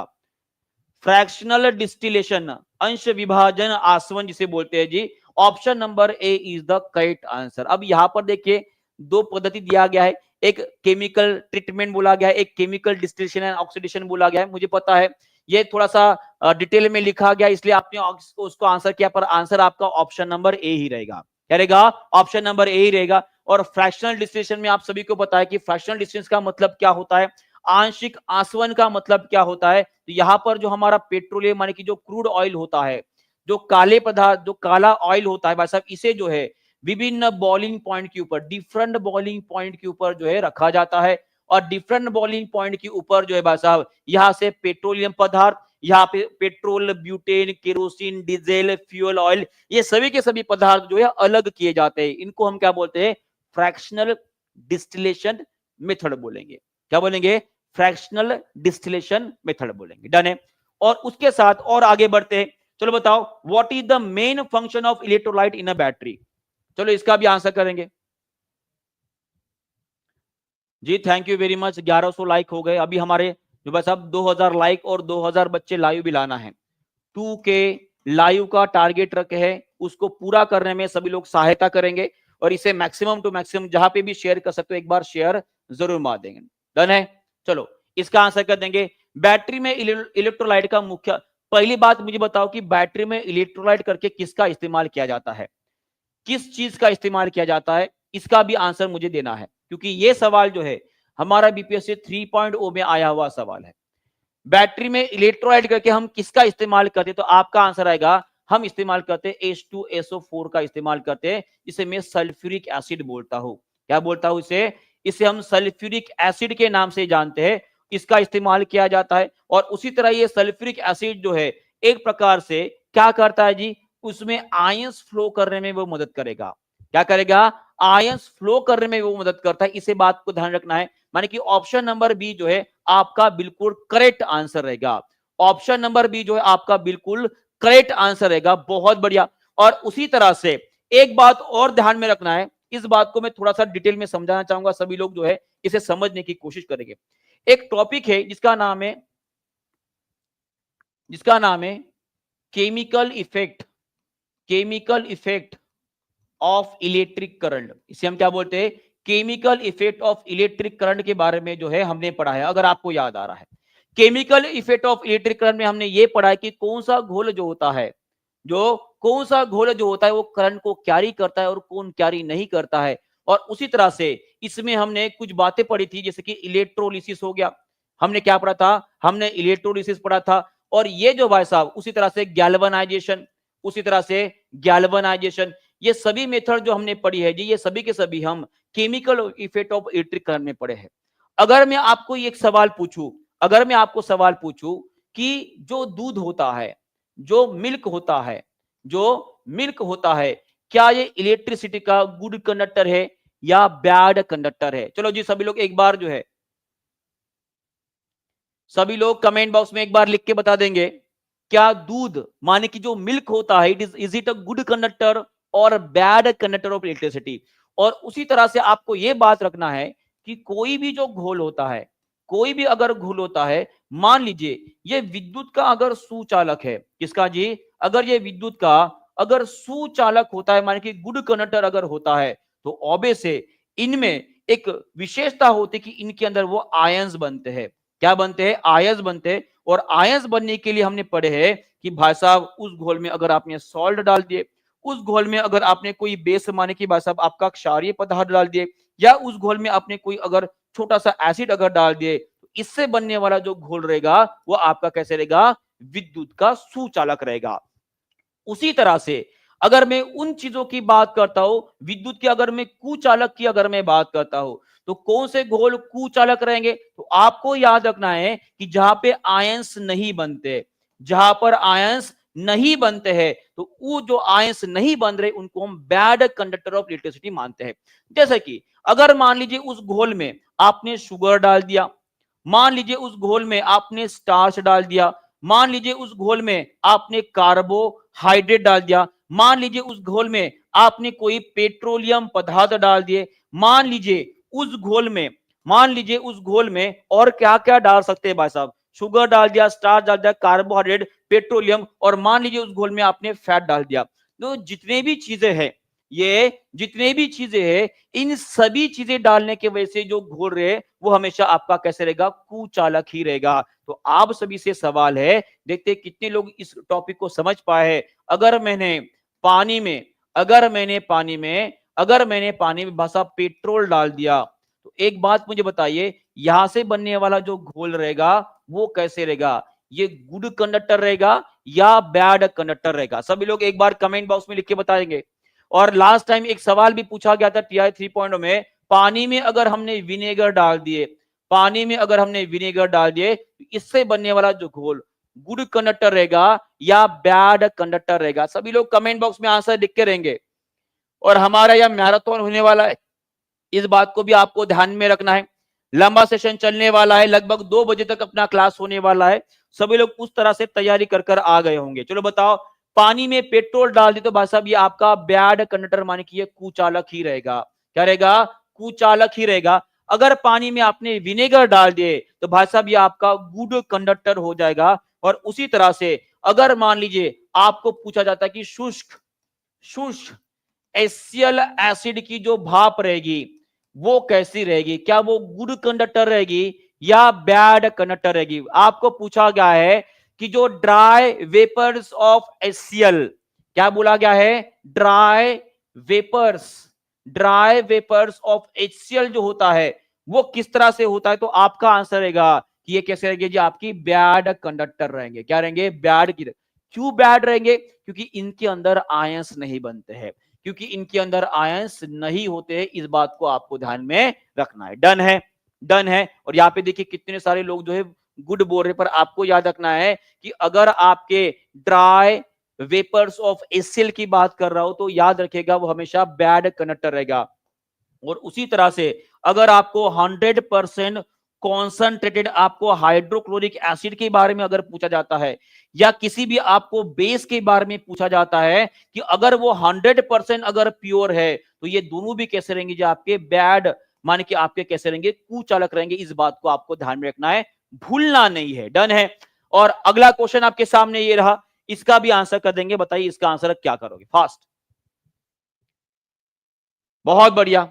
चलिए बताइए, निम्नलिखित में से कौन से जीव सूर्य के प्रकाश तथा क्लोरोफिल की उपस्थिति में अकार्बनिक पदार्थों को कार्बनिक यौगिकों में परिवर्तित करने का काम करता है? फास्ट। और ये सवाल पता है बहुत बेहतरीन तरीके से पूछा भी गया है। सभी लोग एक बार इसे लाइक कर देंगे और शेयर कर देंगे maximum to maximum. Autotroph, certain bacteria या एनिमल्स?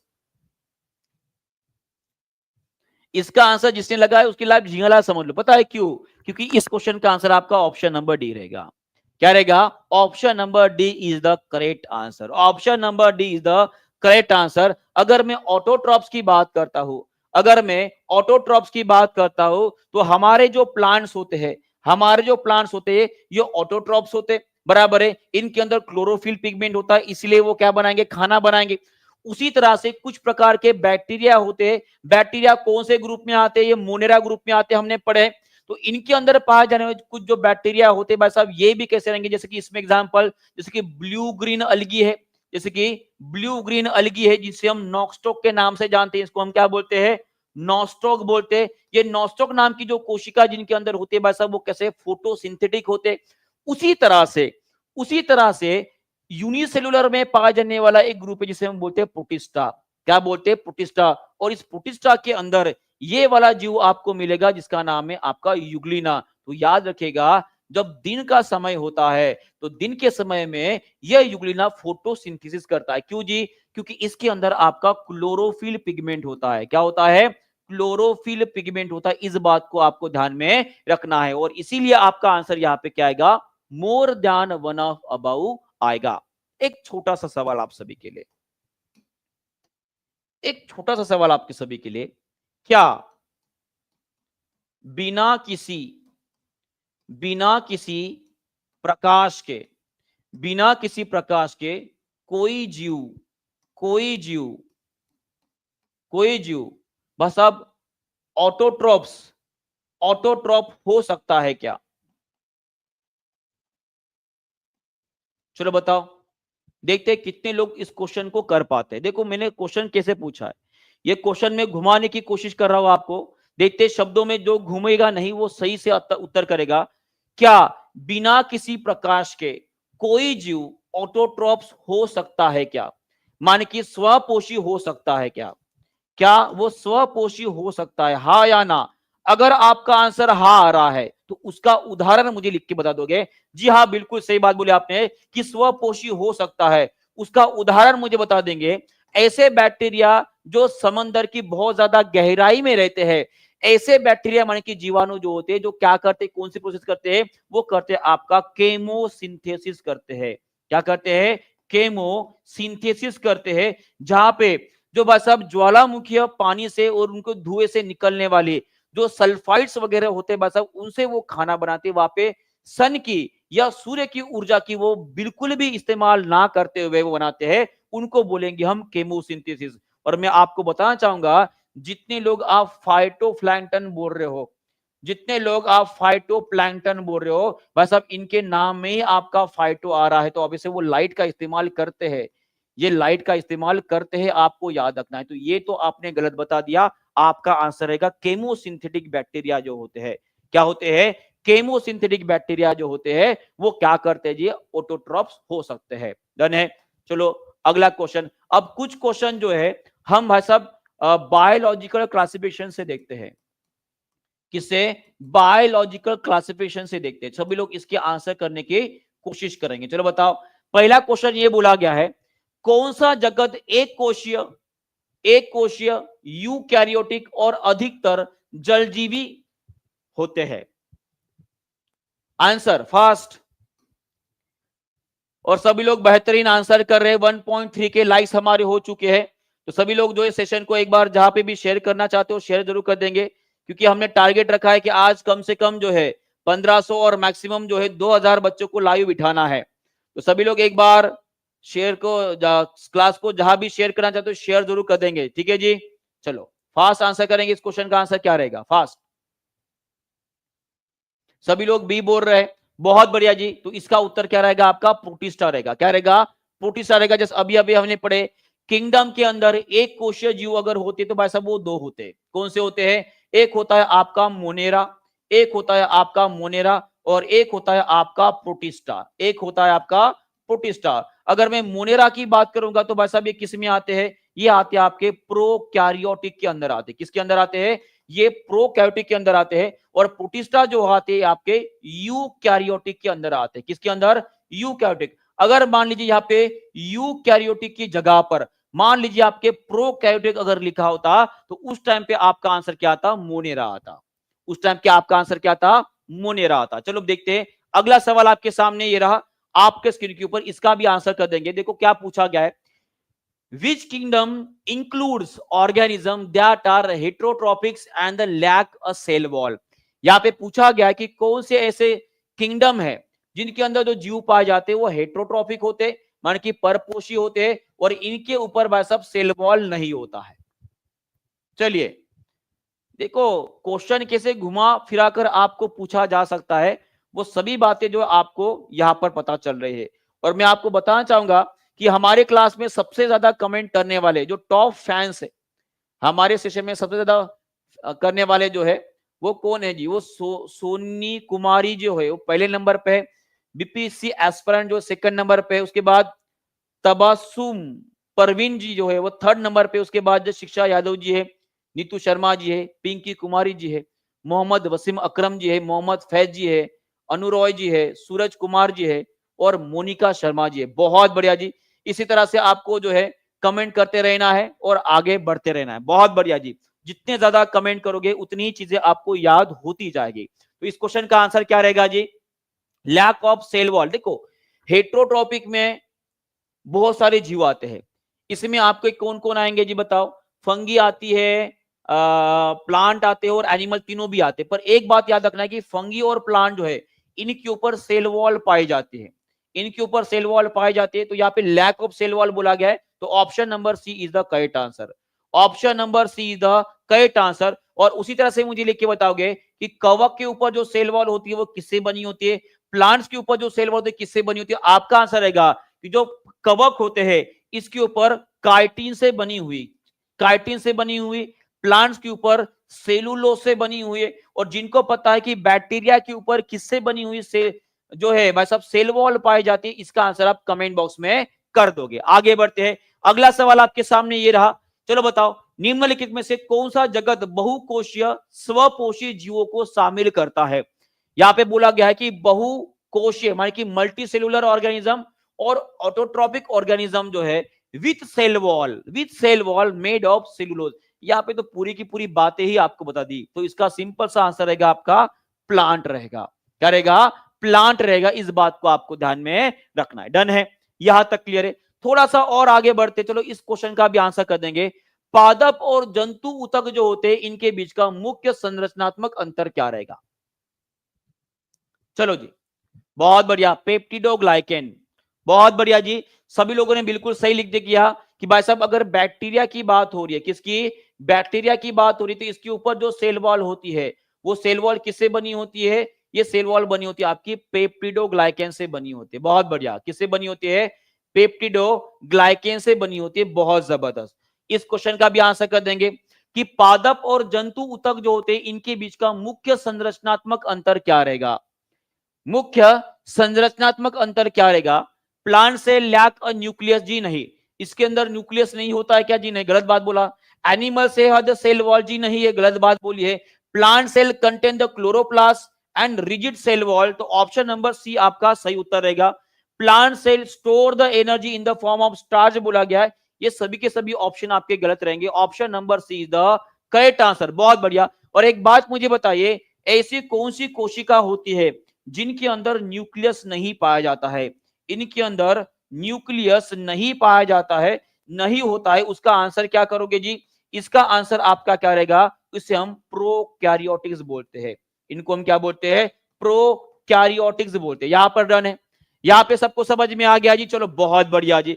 अगर मैं आपको बोलूंगा कि भाई साहब इस अगले क्वेश्चन का आंसर देखते कौन आंसर कर पाता है, चलो बता, क्या बात है, अभी रैपिड फायर हमारा शुरू होने वाला है। सभी लोग फिर से एक बार जो है अपनी तैयारी कर देंगे। क्या बात है, देखो कितना जबरदस्त थंबनेल बनाया है ये वाला, बढ़िया लग रहा है। बिल्कुल आग भड़क रही है, आग लगी हुई चारों ओर से। चलो बताओ, और सेशन में कौन कौन आग लगाना चाहता है? फिर से एक बार सभी लोग कमेंट बॉक्स में अपनी तैयारी को दिखा देंगे। चलो बताओ, सेशन में अगर आग लगानी है तो फिर से एक बार इस आग वाले थंबनेल के साथ आगे बढ़ते और रैपिड फायर को कंटिन्यू करते हैं। चलो बताओ, पहला क्वेश्चन आपके सामने, निम्नलिखित में से कौन सा एक रासायनिक परिवर्तन का उदाहरण है? क्या बात है,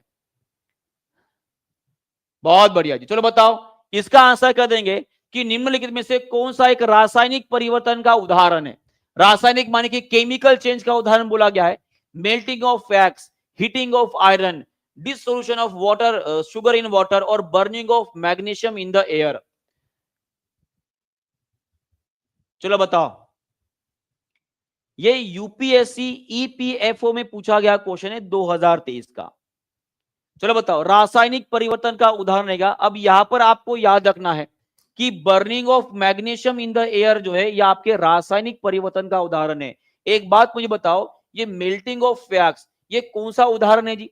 ये फिजिकल चेंज है कि आपका केमिकल चेंज है? सभी लोग आंसर करेंगे जी। और देखो यहाँ पे कुछ लोग कंफ्यूज भी हो गए, कुछ लोगों ने एक क्लिक कर दिया। मैंने यहां पर पूछा कि मेल्टिंग ऑफ वैक्स जो होता है, मोम का पिघलना, ये कौन से प्रकार की उदाहरण है? तो आपका आंसर रहेगा कि मोम का पिघलना एक प्रकार से भाई साहब ये फिजिकल चेंज का उदाहरण है। फिजिकल माने कि इसे मैं बोलूंगा भौतिक परिवर्तन का उदाहरण है। सभी लोग भूल गए, सभी लोग भूल गए। लगता है इसके ऊपर फिर से एक बार रिवीजन करनी पड़ेगी। मेल्टिंग ऑफ वैक्स, अगर आपको पूछा जाता है बर्निंग ऑफ कैंडल, चलो बताओ, ये बर्निंग ऑफ कैंडल जो होता है भाई साहब, ये किसका उदाहरण है? बर्निंग ऑफ कैंडल ये कौन से चेंज का उदाहरण है? चलो, तो आपका आंसर रहेगा कि सर ये दोनों का उदाहरण रहेगा। दोनों का मतलब क्या है जी? दोनों का उदाहरण माने कि ये फिजिकल चेंज और केमिकल चेंज दोनों का उदाहरण रहेगा। डन है, चलो जी आगे बढ़ते। सेकंड नंबर का क्वेश्चन आपके सामने जो 64 बीपीएससी 2018-19 और 65 बीपीएससी 2019 में पूछा गया सवाल है, विद्युत शक्ति की इकाई क्या है? कोई भी इस क्वेश्चन का आंसर गलत नहीं करेगा। चलिए जी आंसर करेंगे, विद्युत शक्ति की इकाई जो है क्या रहेगी? विद्युत शक्ति बोली गई है, क्या बोलेगी? शक्ति बोलेगी, तो शक्ति की इकाई क्या रहेगी आपकी? वैट रहेगी। क्या रहेगी? वैट, माने कि ऑप्शन नंबर डी जो है आपका सही उत्तर रहेगा। डन है? डन है। चलो जी, बहुत बढ़िया, आगे बढ़ते। तीसरा सवाल आपके सामने, ध्वनि तरंगों के आयाम को किसके यूनिटों में नापा जाता है? यहां पे पूछा गया है कि जो एम्पलीट्यूड होता है साउंड वेव का, और साउंड वेव कौन से प्रकार की तरंग होती है जी? सभी लोग कमेंट बॉक्स में लिखेंगे, ये एक प्रकार की अनुदैर्घ्य तरंग होती है। कैसे होती है? एक प्रकार की अनुदैर्घ्य तरंग है, जिसे मैं लॉन्गिट्यूडिनल वेव बोलता हूं। इसमें जो आयाम होता है वो किसमें नापा जाता है? क्या है? एनडीए और एनए 2022 में पूछा गया सवाल है। बताइए इसका आंसर आप क्या करोगे जी? बहुत बढ़िया, सभी लोग आंसर करें कि सर एक प्रकार का एम्पलीट्यूड क्या होता है? एक प्रकार का डिस्टेंस, माने कि इसकी दूरी की इकाई रहेगी। उसी तरह से लाइट ईयर, लाइट ईयर किसकी इकाई है? बताइए, ये किसकी इकाई है? ये किसकी इकाई है? किसकी इकाई माने कि किसका यूनिट है? सभी लोग एक बार कमेंट बॉक्स में मुझे लिखकर बता देंगे। सभी लोग एक बार कमेंट बॉक्स में मुझे लिखकर बता देंगे कि लाइट एयर किसकी इकाई रहेगी। तो आपका आंसर क्या रहेगा? Light year is a unit of to measure the distance. क्या रहेगा? डिस्टेंस रहेगा। और उसी तरह से आप मुझे लिख के बताओगे, हमारा जो सूरज है, हमारा जो सूरज है और हमारी जो पृथ्वी है, इन दोनों के बीच का जो अंतर है, इन दोनों के बीच का अंतर जो है वो लगभग लगभग 150 मिलियन किलोमीटर के आसपास जो होता है। इसे हम क्या बोलते हैं? जिसको नहीं पता है वो यहां पे ध्यान देगा, और जिसको पता है वो कमेंट बॉक्स में लिख देगा। इसे हम 1 एस्ट्रोनॉमिकल यूनिट माने कि 1 एयू बोलते हैं। 1 एस्ट्रोनॉमिकल यूनिट माने कि 1 एयू के नाम से इसे जानते हैं। अगला सवाल, चौथा सवाल आपके सामने, एंट विशेषज्ञ जो होते हैं, जो एंट स्पेशलिस्ट होते हैं, ये बीपीएससी टीआरई 3.0 की री एग्जाम में पूछा गया क्वेश्चन है। ये री एग्जाम में आया हुआ क्वेश्चन है कि भाई साहब कौन से दर्पण का इस्तेमाल उनके द्वारा किया जाता है? तो आपका आंसर आएगा कि सर ये जो एंड स्पेशलिस्ट होते हैं, ये आपके प्लेन मिरर नहीं, कॉनकेव नहीं, बस आप किसका इस्तेमाल करेंगे? कॉनकेव मिरर का इस्तेमाल करेंगे। Option number C the correct answer. चलिए पांचवें क्वेश्चन की तरफ बढ़ते हैं। Which of the following is not the unit of pressure? CAPF 2022 में पूछा गया सवाल है। निम्नलिखित में से कौन सा दाब का मात्रक नहीं है? दाब का मात्रक नहीं पूछा गया है। तो पास्कल प्रेशर का यूनिट है, न्यूटन पर मीटर स्क्वायर भी इकाई है, भाई साहब बार भी इकाई है। तो आपका आंसर क्या रहेगा? जूल पर मीटर क्यूब, ये इकाई नहीं होती है। तो आपका आंसर रहेगा ऑप्शन नंबर सी। क्या रहेगा? Option number C the correct answer. चलते हैं अगले सवाल की तरफ। छठवां सवाल आपके सामने, wind velocity is measured by, वायु की गति का मापन किसके द्वारा किया जाता है? तो आपका आंसर क्या रहेगा भाई साहब? बैरोमीटर, हाइग्रोमीटर, भाई साहब मैक्सिमम मिनिमम थर्मामीटर या एन्यूमोमीटर। एमपीपीएससी 2022 में पूछा गया सवाल है। तो इसका आंसर रहेगा आपका एन्यूमोमीटर। क्या रहेगा? एन्यूमोमीटर। बताएंगे, बैरोमीटर से भाई साहब दाब को गिना जाता है। किसको? दाब को गिना जाता है। हाइग्रोमीटर से भाई साहब क्या गिना जाता है? इससे हम ह्यूमिडिटी गिनते हैं। क्या गिनते हैं? ह्यूमिडिटी माने कि आर्द्रता गिनते हैं। और थर्मामीटर से हम क्या गिनते हैं जी भाई साहब? इससे हम तापमान माने कि टेम्परेचर का मापन करते हैं। उसके बाद सातवां सवाल आपके स्क्रीन के ऊपर ये रहा, what is the unit of resistivity? तो इसका उत्तर रहेगा आपका ओहम। अब यहां पे देखो थोड़ा सा जो है इंग्लिश में थोड़ा सा गलत लिखा गया है। आपका आंसर ओहम मीटर इस तरह से रहेगा। क्या रहेगा? Ohm metre. क्या रहेगा? ओहम मीटर इसका करेक्ट आंसर रहेगा। डन है? क्या रहेगा? ओहम मीटर रहेगा। यही है कि ओहम पर मीटर होता है। सभी को पता है ना कि R is equal to rho L divide by A होता है। तो रो बराबर क्या हो जाएगा? R A divide by L हो जाएगा। माने कि आपका क्या आ जाएगा जी? आर ए माने कि ohm metre square divide by metre. एक मीटर यहाँ पे कैंसल, तो आपका ओहम मीटर आ जाएगा। क्या आ जाएगा? ओहम मीटर आ जाएगा। अगला सवाल, आठवां सवाल आपके स्क्रीन के ऊपर, इसका भी जल्दी से सभी लोग आंसर कर देंगे। बताइए इसका आंसर क्या करोगे? चलो बताओ फास्ट। किसी कण के लिए गति समय ग्राफ के नीचे के क्षेत्रफल का प्रतिनिधित्व कौन करता है? आप बताओ। बस अब यहाँ पे पूछा गया है गति और समय, यहाँ पे वेलोसिटी और यहाँ पे टाइम अगर लेता हो, यहाँ पे अगर मान लीजिए कोई आप लाइन निकाल ले, तो इसके अंदर आने वाला जो बस अब आपका एरिया रहेगा, ये किसको निर्देशित करेगा? बताओ। वेलोसिटी इंटू अगर टाइम में करता तो भाई साहब आपको क्या मिलेगा? मीटर पर सेकंड इंटू सेकंड करता तो आपको मीटर मिल रहा है। मान कि ये किसको बताएगा? ये आपके भाई साहब डिस्प्लेसमेंट को बताएगा। किसको बताएगा? डिस्प्लेसमेंट माने कि आपके विस्थापन को बताएगा। बहुत बेहतरीन तरीके से आंसर किया है। अगला सवाल 9th नंबर का सवाल आपके सामने सीडीएस 2022 में पूछा गया है। किसी परिपथ में विद्युत धारा मापने के लिए प्रयुक्त यंत्र कौन सा होता है? चलो बताओ, मेजरिंग इलेक्ट्रिकल करंट में कौन से भाई साहब डिवाइस का इस्तेमाल किया जाता है? अब बताओ इसका आंसर क्या रहेगा? बीपीएससी टीआरई 3.0 की एग्जाम में एक क्वेश्चन पूछा गया है कि अगर आपको विद्युत धारा को आइडेंटिफाई करना है तो कौन से इंस्ट्रूमेंट का इस्तेमाल करोगे? बताओ, एमीटर, मोटर, वोल्ट मीटर या जनरेटर? तो भाई साहब इसका तो आंसर आप कर दोगे एमीटर। इसका आंसर करेंगे कि विद्युत को अगर आपको आइडेंटिफाई करना है कि किसी सर्किट में करंट बह रहा है कि नहीं बह रहा है, तो याद रखिएगा यहाँ पे हम गैल्वानोमीटर का इस्तेमाल करेंगे। किसका? गैल्वानोमीटर का इस्तेमाल करेंगे और साथ में आपका एमीटर भी रहेगा। क्या रहेगा? एमीटर रहेगा। पर यहाँ पे अगर ये शब्द होता है तो गैल्वानोमीटर जो होता है वो स्मॉल अमाउंट ऑफ करंट जो होता है इसे आइडेंटिफाई करने के लिए इस्तेमाल करता है और एमीटर के द्वारा हम बड़ा करंट की इस्तेमाल करते हैं। और एक सवाल है, देखते कितने लोग आंसर कर पाते हैं। और कुछ लोग जो है वाईटी के ऊपर इससे गलत भी पढ़ा रहे हैं, कुछ लोग जो है इसको वाईटी के ऊपर गलत भी पढ़ा रहे हैं। तो मैं आपको क्वेश्चन पूछना चाहूंगा, देखिए सभी लोग आंसर करेंगे और मेरे पास पढ़ने वाला विद्यार्थी जो है, मैं अगर मेरे तरफ से कोई क्वेश्चन गलत भी होता है तो उसे मैं कट करके बता भी था, अगले सेशन में बताऊंगा, पर बताऊंगा जरूर। तो एक बात याद रखना है कि अगर आपको पूछा जाता है कि अगर आपको वोल्टेज गिनना है, वोल्टेज, या अगर आपको पोटेंशियल डिफरेंस अगर गिनना है, क्या करना है? पोटेंशियल डिफरेंस अगर गिनना है तो आप कौन से डिवाइस का इस्तेमाल करोगे? ऑप्शन थे आपके, मान लीजिए आपका एमीटर है, दूसरा ऑप्शन मान लीजिए वो वोल्ट मीटर रहेगा। क्या रहेगा? वोल्ट मीटर रहेगा।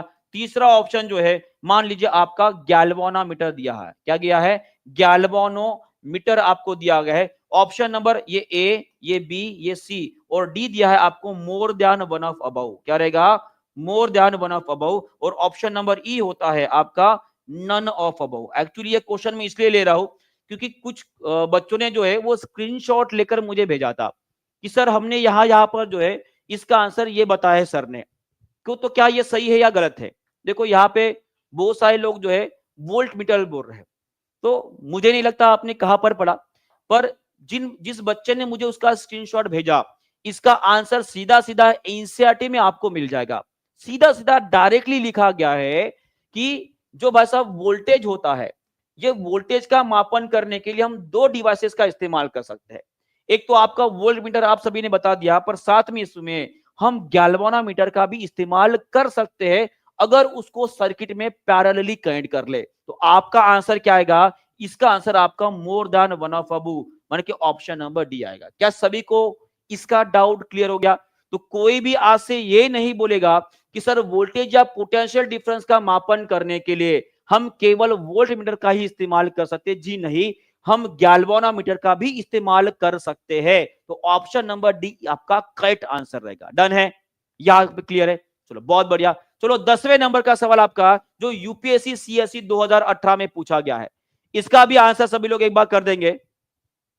इसका भी आंसर एक बार कर देंगे कि एक उपग्रह तेज गति से चलता है जब वह satellite moves faster when it is. अब बताओ ये केपलर्स का कौन सा नियम है, ये केपलर्स का कौन सा लॉ है जिससे हमें ये बता चलता है कि भाई साहब धरती से सॉरी सूर्य से ग्रह जो उसका अंतर डिफरेंट होता है उस टाइम पे उसकी गति भी बढ़ जाती है। क्या रहेगा? सैटेलाइट मूव्स फास्टर व्हेन, कब रहेगा? फास्ट कब घूमेगा? जब भाई साहब वो क्लोजर टू द अर्थ होता है। क्या होता है? क्लोजर टू द अर्थ होता है। माने कि ऑप्शन नंबर ए जो है आपका बिल्कुल सही उत्तर रहेगा। क्या रहेगा? और आपको याद रखना है कि केपलर्स का कौन सा नियम इसे बता रहा है, तो आपका रहेगा केपलर्स का जो सेकंड लॉ है, जिसे हम लॉ ऑफ इक्वल एरिया बोलते हैं। क्या बोलते हैं? लॉ ऑफ इक्वल एरिया बोलते हैं। उस लॉ के हिसाब से जो है आपको याद रखना है कि जब कभी भी कोई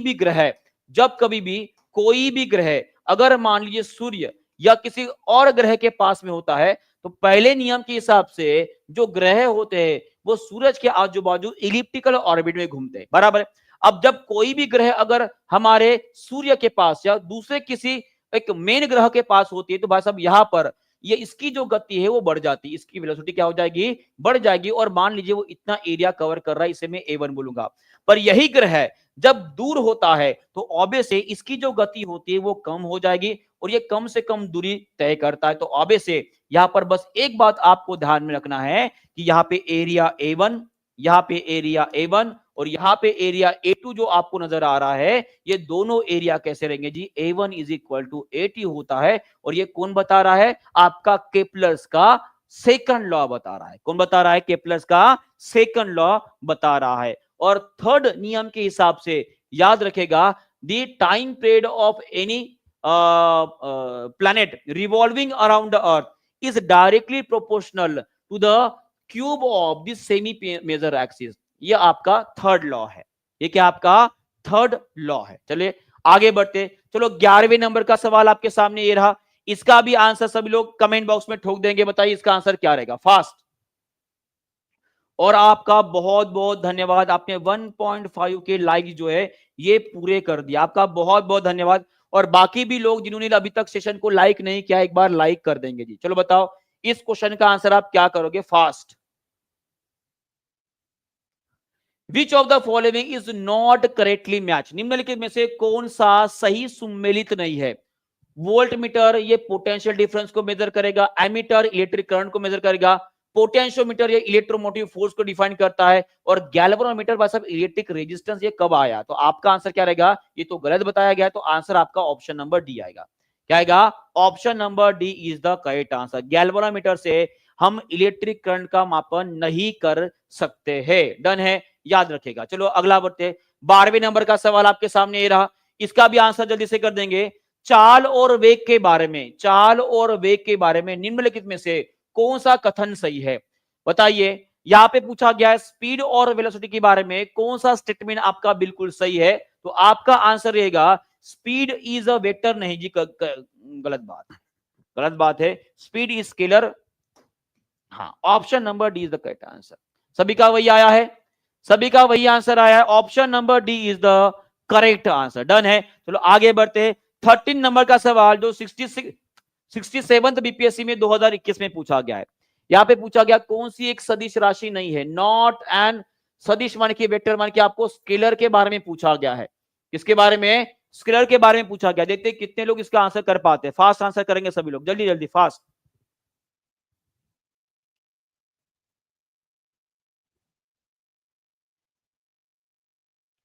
बहुत बढ़िया तरीके से सभी लोग आंसर कर रहे हैं जी, बहुत बढ़िया।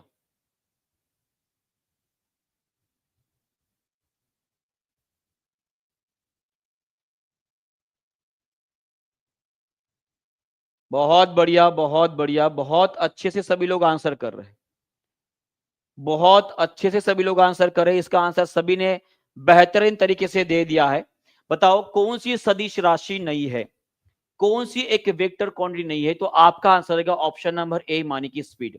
क्या रहेगा, ऑप्शन नंबर ए मानी की स्पीड। ठीक है जी, चलो 14वें नंबर का सवाल, sound and light waves are, CDS 2023 में पूछा गया सवाल है।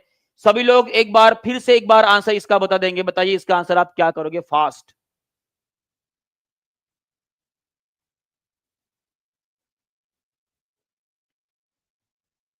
बहुत बढ़िया सी, बताइए। Sound and light waves are, ध्वनि और प्रकाश की तरंगे कौन सी प्रकार की तरंग है रिस्पेक्टिवली।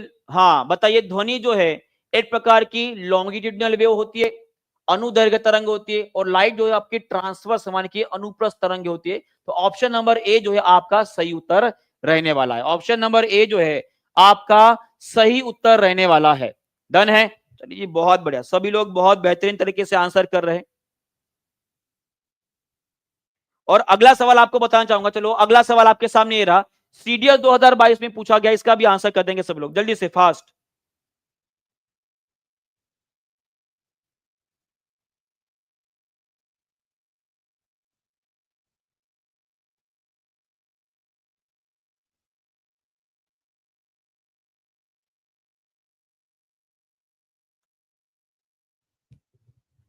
किसी ध्वनि तरंग का जो तारत्व होता है निम्नलिखित में से किस विशेषता पर निर्भर करता है।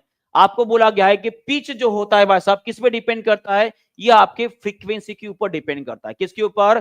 फ्रीक्वेंसी के ऊपर। सभी लोग मुझे बताएंगे, अगर आपको स्पीड की इकाई पूछी जाती है तो मीटर पर सेकंड रहेगा। अगर आपको लाइट के साउंड के अगर प्रबलता के बारे में पूछा जाए तो इसका आंसर क्या रहेगा आपका? डेसिबल रहेगा। क्या रहेगा? डेसिबल। और सभी लोग मुझे साउंड की इंटेंसिटी का इकाई लिखाए बताएंगे। बताओ, साउंड की इंटेंसिटी के बारे में अगर आपको इसको इकाई पूछी जाती है, यूनिट पूछी जाती है, तो इसकी इकाई क्या रहेगी? सभी लोग कमेंट बॉक्स में लिख के बताएंगे। एम्पलीट्यूड हमने देख लिया। फ्रीक्वेंसी को नापते हम हर्ट्ज में नापते हैं। किस में नापते हैं? हर्ट्ज में नापते। तो ये वाला सवाल जो है आने वाले अपनी एग्जामिनेशन में इंपॉर्टेंट रहने वाला है कि साउंड की इंटेंसिटी किसमें नापी जाती है। चलो बताओ, साउंड की इंटेंसिटी किसमें नापी जाती है? तो आपका आंसर इसमें आएगा कि साउंड की इंटेंसिटी होती है भाई साहब वैट पर मीटर स्क्वायर में नापी जाती है। किसमें? वैट पर मीटर स्क्वायर में नापी जाती है। जितने लोगों ने इस क्वेश्चन का आंसर लिखा है भाई साहब वो एक बार कमेंट बॉक्स में अपना हाथ खड़ा कर देगा। बहुत बढ़िया जी। अगला क्वेश्चन देखते हैं। 16वें नंबर का सवाल आपके सामने ये रहा। ध्वनि तरंगों की चाल के बारे में निम्नलिखित में से कौन सा कथन सही नहीं है? चलिए सभी लोग आंसर करते रहेंगे, आगे बढ़ते रहेंगे। सभी लोग इसका भी आंसर करेंगे। जी बताइए, इसका आंसर आप क्या करने वाला हो? क्या करने वाले हो कि आपको पूछा गया कि ध्वनि तरंगों के बारे में, जी हाँ, ध्वनि तरंगों के बारे में बस आप कौन सा कथन सही नहीं लिखा गया है? तो आपका आंसर रहेगा हायर देन द वाटर। ये आपका सही है। यहाँ पे सही नहीं बोला है, सही नहीं बोला है। The speed of sound wave in the air decrease with the increase in temperature, ये आपका गलत बोला गया। टेम्परेचर अगर बढ़ता है तो भाई साहब आपका अगर जो गति होती है भाई साहब वो बढ़नी चाहिए। तो ऑब्वियसली आपका आंसर क्या रहेगा जी? Option number B the correct answer. बिल्कुल जी, option number B the correct answer. ये रहेगा आपका ऑप्शन नंबर बी। ठीक है जी, यहां तक डन है, सभी को समझ में आ गया है। और उसी तरह से जो है मैं आपको बताना चाहूंगा कि और आज के लिए, केवल आज के लिए जो है पेरेंट्स डे के ऊपर टीचिंग परीक्षा की ओर से आप सभी को बेहतरीन ऑफर, जहां पे आपका पीडीएस 70 माने कि पेरेंट डे स्पेशल 70 जो है % का ऑफर आप सभी के लिए केवल आज रात 12 बजे तक ही रहने वाला है। तो सभी लोग जो है इस ऑफर का जरूर लाभ लेंगे और कमेंट बॉक्स में जाते जाते जो इस क्वेश्चन का आंसर जरूर कर देंगे। ये क्वेश्चन आप सभी के लिए होमवर्क रहेगा और सभी लोग जो है अपनी पेरेंट के बारे में, अपनी पेरेंट्स के बारे में जो है दो शब्द जो है जिसमें बहुत ज्यादा पावर है, ठीक है, वो जरूर कर देंगे। और आज के दिन, कम से कम आज के दिन, हर रोज तो नहीं बोल रहा हूं, आज के दिन जैसे आप घर जाओगे या घर में आपकी मुलाकात होती है तो अपने माता पिता को एक बार गले जरूर लगा दोगे। गले जब लगाओगे तो आपके आपके अंदर एक नई ऊर्जा की उत्पत्ति होगी, ये मैं जानता हूं। और गले लगाने के बाद जो एनर्जी आपके अंदर आएगी वो एनर्जी आपको पक्का बोलता हूं इस बार टीआरई 4.0 में आपके खुद के सपने को, जो सपना अपने माता पिता का है, उसे पूरा करने में आपकी पूरी मदद करेंगे। और यही एक शुभ आशीर्वाद के साथ सेशन हम यहीं पे खत्म करते हैं। आपका बहुत बहुत धन्यवाद जुड़ने के लिए। 1.6 के लाइक आपने पूरे गए और जिन लोगों ने अभी तक लाइक नहीं किया, जाते समय एक बार लाइक जरूर कर देंगे और जहां पे भी आप शेयर कर सकते हो शेयर जरूर कर दीजिएगा। तो thank you very much, good bye, God bless you बेटा, एंड बाय बाय।